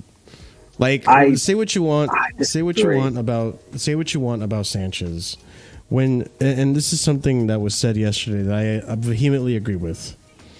When you want to play out the back, mistakes like what Sanchez did yesterday are bound to happen. It happens to the best of the goalkeepers. When you're looking at Sanchez's passing ability, you can't just look at the negatives. You have to also look at when the passing ability is there and is good. I have not seen Petrovic have any passing that has led to a goal like what I've seen this season from Robert Sanchez. If you guys remember, finding Nicholas Jackson, the goal to that passes it to Palmer, and Palmer gets his goal against Wolves. That was from Sanchez finding. Or was it Jackson that got the goal? I don't remember. But that was from Sanchez finding and passing. No, it was Palmer that got the ball, but it was Sanchez that played the ball off. I hear what you're saying, but we've also not seen Petrovic play in a possession-based team. Yeah, that's fair. So and to be fair, show that. I'm a firm believer that Petrovic should have stayed. Yeah, I would take. I think Petrovic is a superior goalkeeper to Sanchez. Like taking away the ball playing part, just the fundamentals of a goalkeeper. I would take, let's say, 5-10% off the ball playing if it means I'm getting a superior goalkeeper in Petrovic. I agree. That's just my opinion. But then again, if in the summer or in January, if we end up signing Diogo Costa, then I'm cool with that as well. If we sign like a superior, or if we find someone, because I trust these guys to find someone. If we find someone, or if Solina ends up being good enough come the end of the season, because I think ultimately that's what they're waiting for. I think they're waiting on Solina to come in. That's why we've had these stopgap goalkeepers. Or whatchamacallit, what's his name? The one in Belgium. No. Either Solina or oh my god, I can't remember. I forgot his name. I don't know his name. Yeah, the Belgian. I forgot his name. God dang it. I just said it yesterday too. Maybe someone in chat will remember. But yeah, I mean, listen. Oh, Mike Penders. I remember now. Yeah, Penders. Maybe it could be Penders too. You never know. We'll see. Because yeah, you posed this rebuttal yesterday about we might have already done that with the finding goalkeeper scouting. We may have already found our goalkeeper to start in the future, but he's just not ready yet. So time will tell. Another player that I wanted to talk about, and this is going to be our last topic of today. So big up to everyone who's tuned in. Big up to everyone who has been watching, whether it be in the background or you're actively in the chat. You guys are the MVPs of this channel. You make this channel run. So I really do appreciate you guys here. And for those of you smashing the like button as well, we're only one away from the 50 likes. So if you haven't done so already, get us to those 50 likes. One more thing I wanted to talk about before we close out today's show is Fofana is backing himself. And listen, there's been, again, another one that's been criticized a lot. And I understand why. There's been some shaky moments, some mistakes. The price tag that he came in at not being available for the last 2 seasons, essentially. There's been a lot of criticism hurled his way. But this season, I've seen moments where he looks brilliant. And then I've also seen moments where I'm like, oh, Jesus Christ, this player. So let's go ahead and read some tweets here. Real quick. Wesley Fofana. His comments, I'm very happy. After a long time out, I am enjoying every moment, and it's very good to be playing again. I worked very hard to come back stronger every game I play. I feel better. He continues on saying that I miss playing at Stamford Bridge with the guys. You miss playing football because training and games are very different things, and you don't feel the same sensation until you are playing games again. You feel something when you are out on the pitch inside the stadium. I don't know how to explain it, but you feel something inside. At the first game of the season against Man City, I felt that again. I felt just joy. Wesley Fofana decided to continue at Chelsea in the summer. He feels fans have only seen 10 to 20% of his real potential. He feels it will take time after the injury, but he wants to be part of the project. He wants to repay Chelsea, and also the club trusts him and didn't want to sell him, which this is big, the fact that the club didn't want to sell him. I mean, to a certain extent, it could also be the club saving face. You know, they want to try to get something out of the 80 million fee that they paid for. Same thing with Mudryk. It could be a part of that as well. But Enzo Maresca said he also really believes in Wesley Fofana. The player is a crucial part of the project. And listen, we all know, and those some of you may have forgotten, Wesley Fofana, when we originally got him, was touted to be potentially one of the best center backs in the world. Potentially. Like he was on that form for Leicester City before, you know, obviously he broke his tibia. It was his tibia, I believe, or his leg, you know, in the horrible tackle he had in preseason, which left him out of the season for Leicester. Then came back. We purchased him. He was out for multiple parts of the season. Then finished a lot, was out for a good portion of the season with the injury. Then under Pochettino, just out for the whole season for the ACL, the knee rupture that he had. So it's been very unfortunate, and understandably so. It's going to be interesting to see what Fofana we're going to get this season, and so far it's looking like we're going to get a good Fofana. There's mistakes there, right? Maybe that's match sharpness, but I mean, again, I very much agree with Prime. I'd rather Tosin play there. The experience, the calmness, also the ability to pass through the middle, more direct passing as well. Fofana does bring a different aspect to the game. I think he brings a different attacking aspect to the game. You see him always run up with the ball, dribble up the field, run up with the ball. It's a different aspect to the game that other center backs don't really do. So, I mean, with Fofana, I'm willing to be patient. I want to see what he does this season. I am, if he's not good enough, I am inclined to say, like, maybe he should be up for sale, but I think we could potentially get Fofana back. But, Prime, do you agree, disagree? Anything you want to add to that? On whether or not we should sell him, or on the player believing in himself? Either or. Both. I don't know. Just your overall thoughts on him. We'll see how he does. We'll see how he does over the course of the year. Like what Cenac said, is going to take him a year to recover, so I'll give him that year before I rip him apart.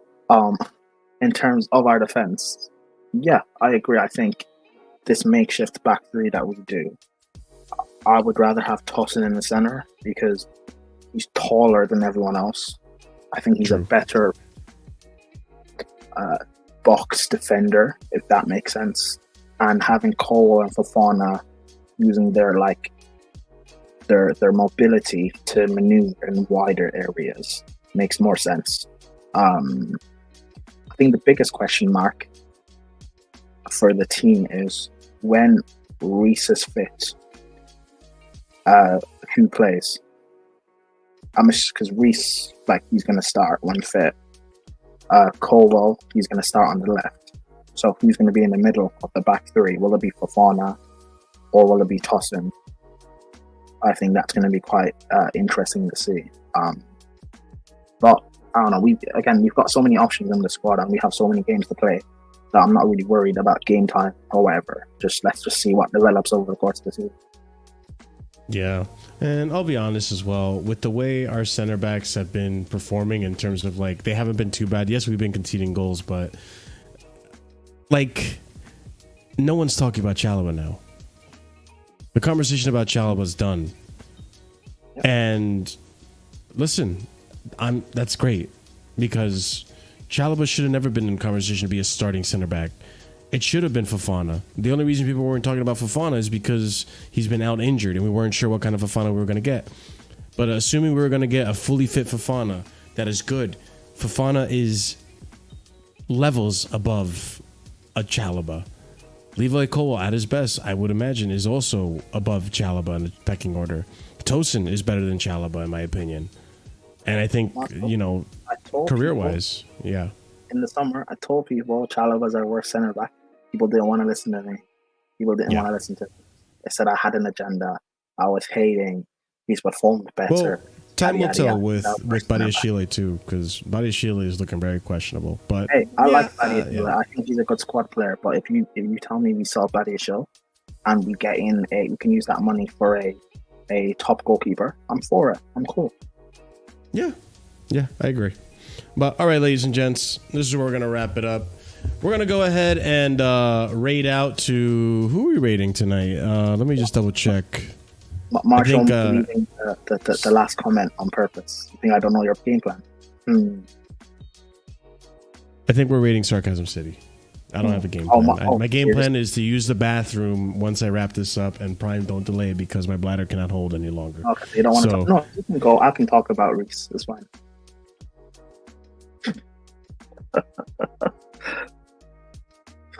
No. Let me end the show. Anyways, ladies and gents, we're gonna rate out to Sarcasm City. So big up to everyone who has joined us today. If you haven't done so already, on the way out, smash up those like button. Subscribe to the channel as well because it helps us reach our milestones. Helps build a community. We have a Discord as well, so join in on the Discord over in the description. Leave a comment down below if you watch the show. Let us know your thoughts on everything we discussed today. And also, ladies and gents, be sure to check out the memberships because we have 4 different tiers starting at 99p. If you haven't already done so and checked out the tiers, there is one tier where if you support at that level, you get shout outs at the end of every show. And the shout outs are going to go out to EE, Uncle Gestures, Hassan Nawaz, Dark, Adrian, A. Suleiman, and Scott. Big up to you guys for always supporting the way you guys do. And I appreciate everyone else as well who is also a member, helps us keep the lights on here. There's going to be more members perks coming along. I know I did a big update about the channel and all the updates that are going to happen at the channel. It's going to happen slowly but surely. We're getting there. As for this week, expect to stream Wednesday. We're going to do a call-in show Wednesday. Thursday is going to be a review of the match, right? Because we do play Thursday, I believe. Let me just double check. No, wrong website. This is what happens when I have to really use the bathroom. We play Thursday, yeah. Thursday we play Ghent, so we're going to go over that on Thursday. And then Friday, ladies and gents, there's going to be a stream on here. The Chelsea Hour is back, and I will have a very, very, very special guest. So stay posted, stay tuned, hit that bell notification so you're notified when we do go live with that show. And I think you guys are in for a treat. I'm in for a treat, too. What happened? Is that every week? No. It's at least once a month. We're going to gauge it and see the success of that show. And if it does well, I'll do it more frequently. I've never been invited, but, it's cool. I just started it.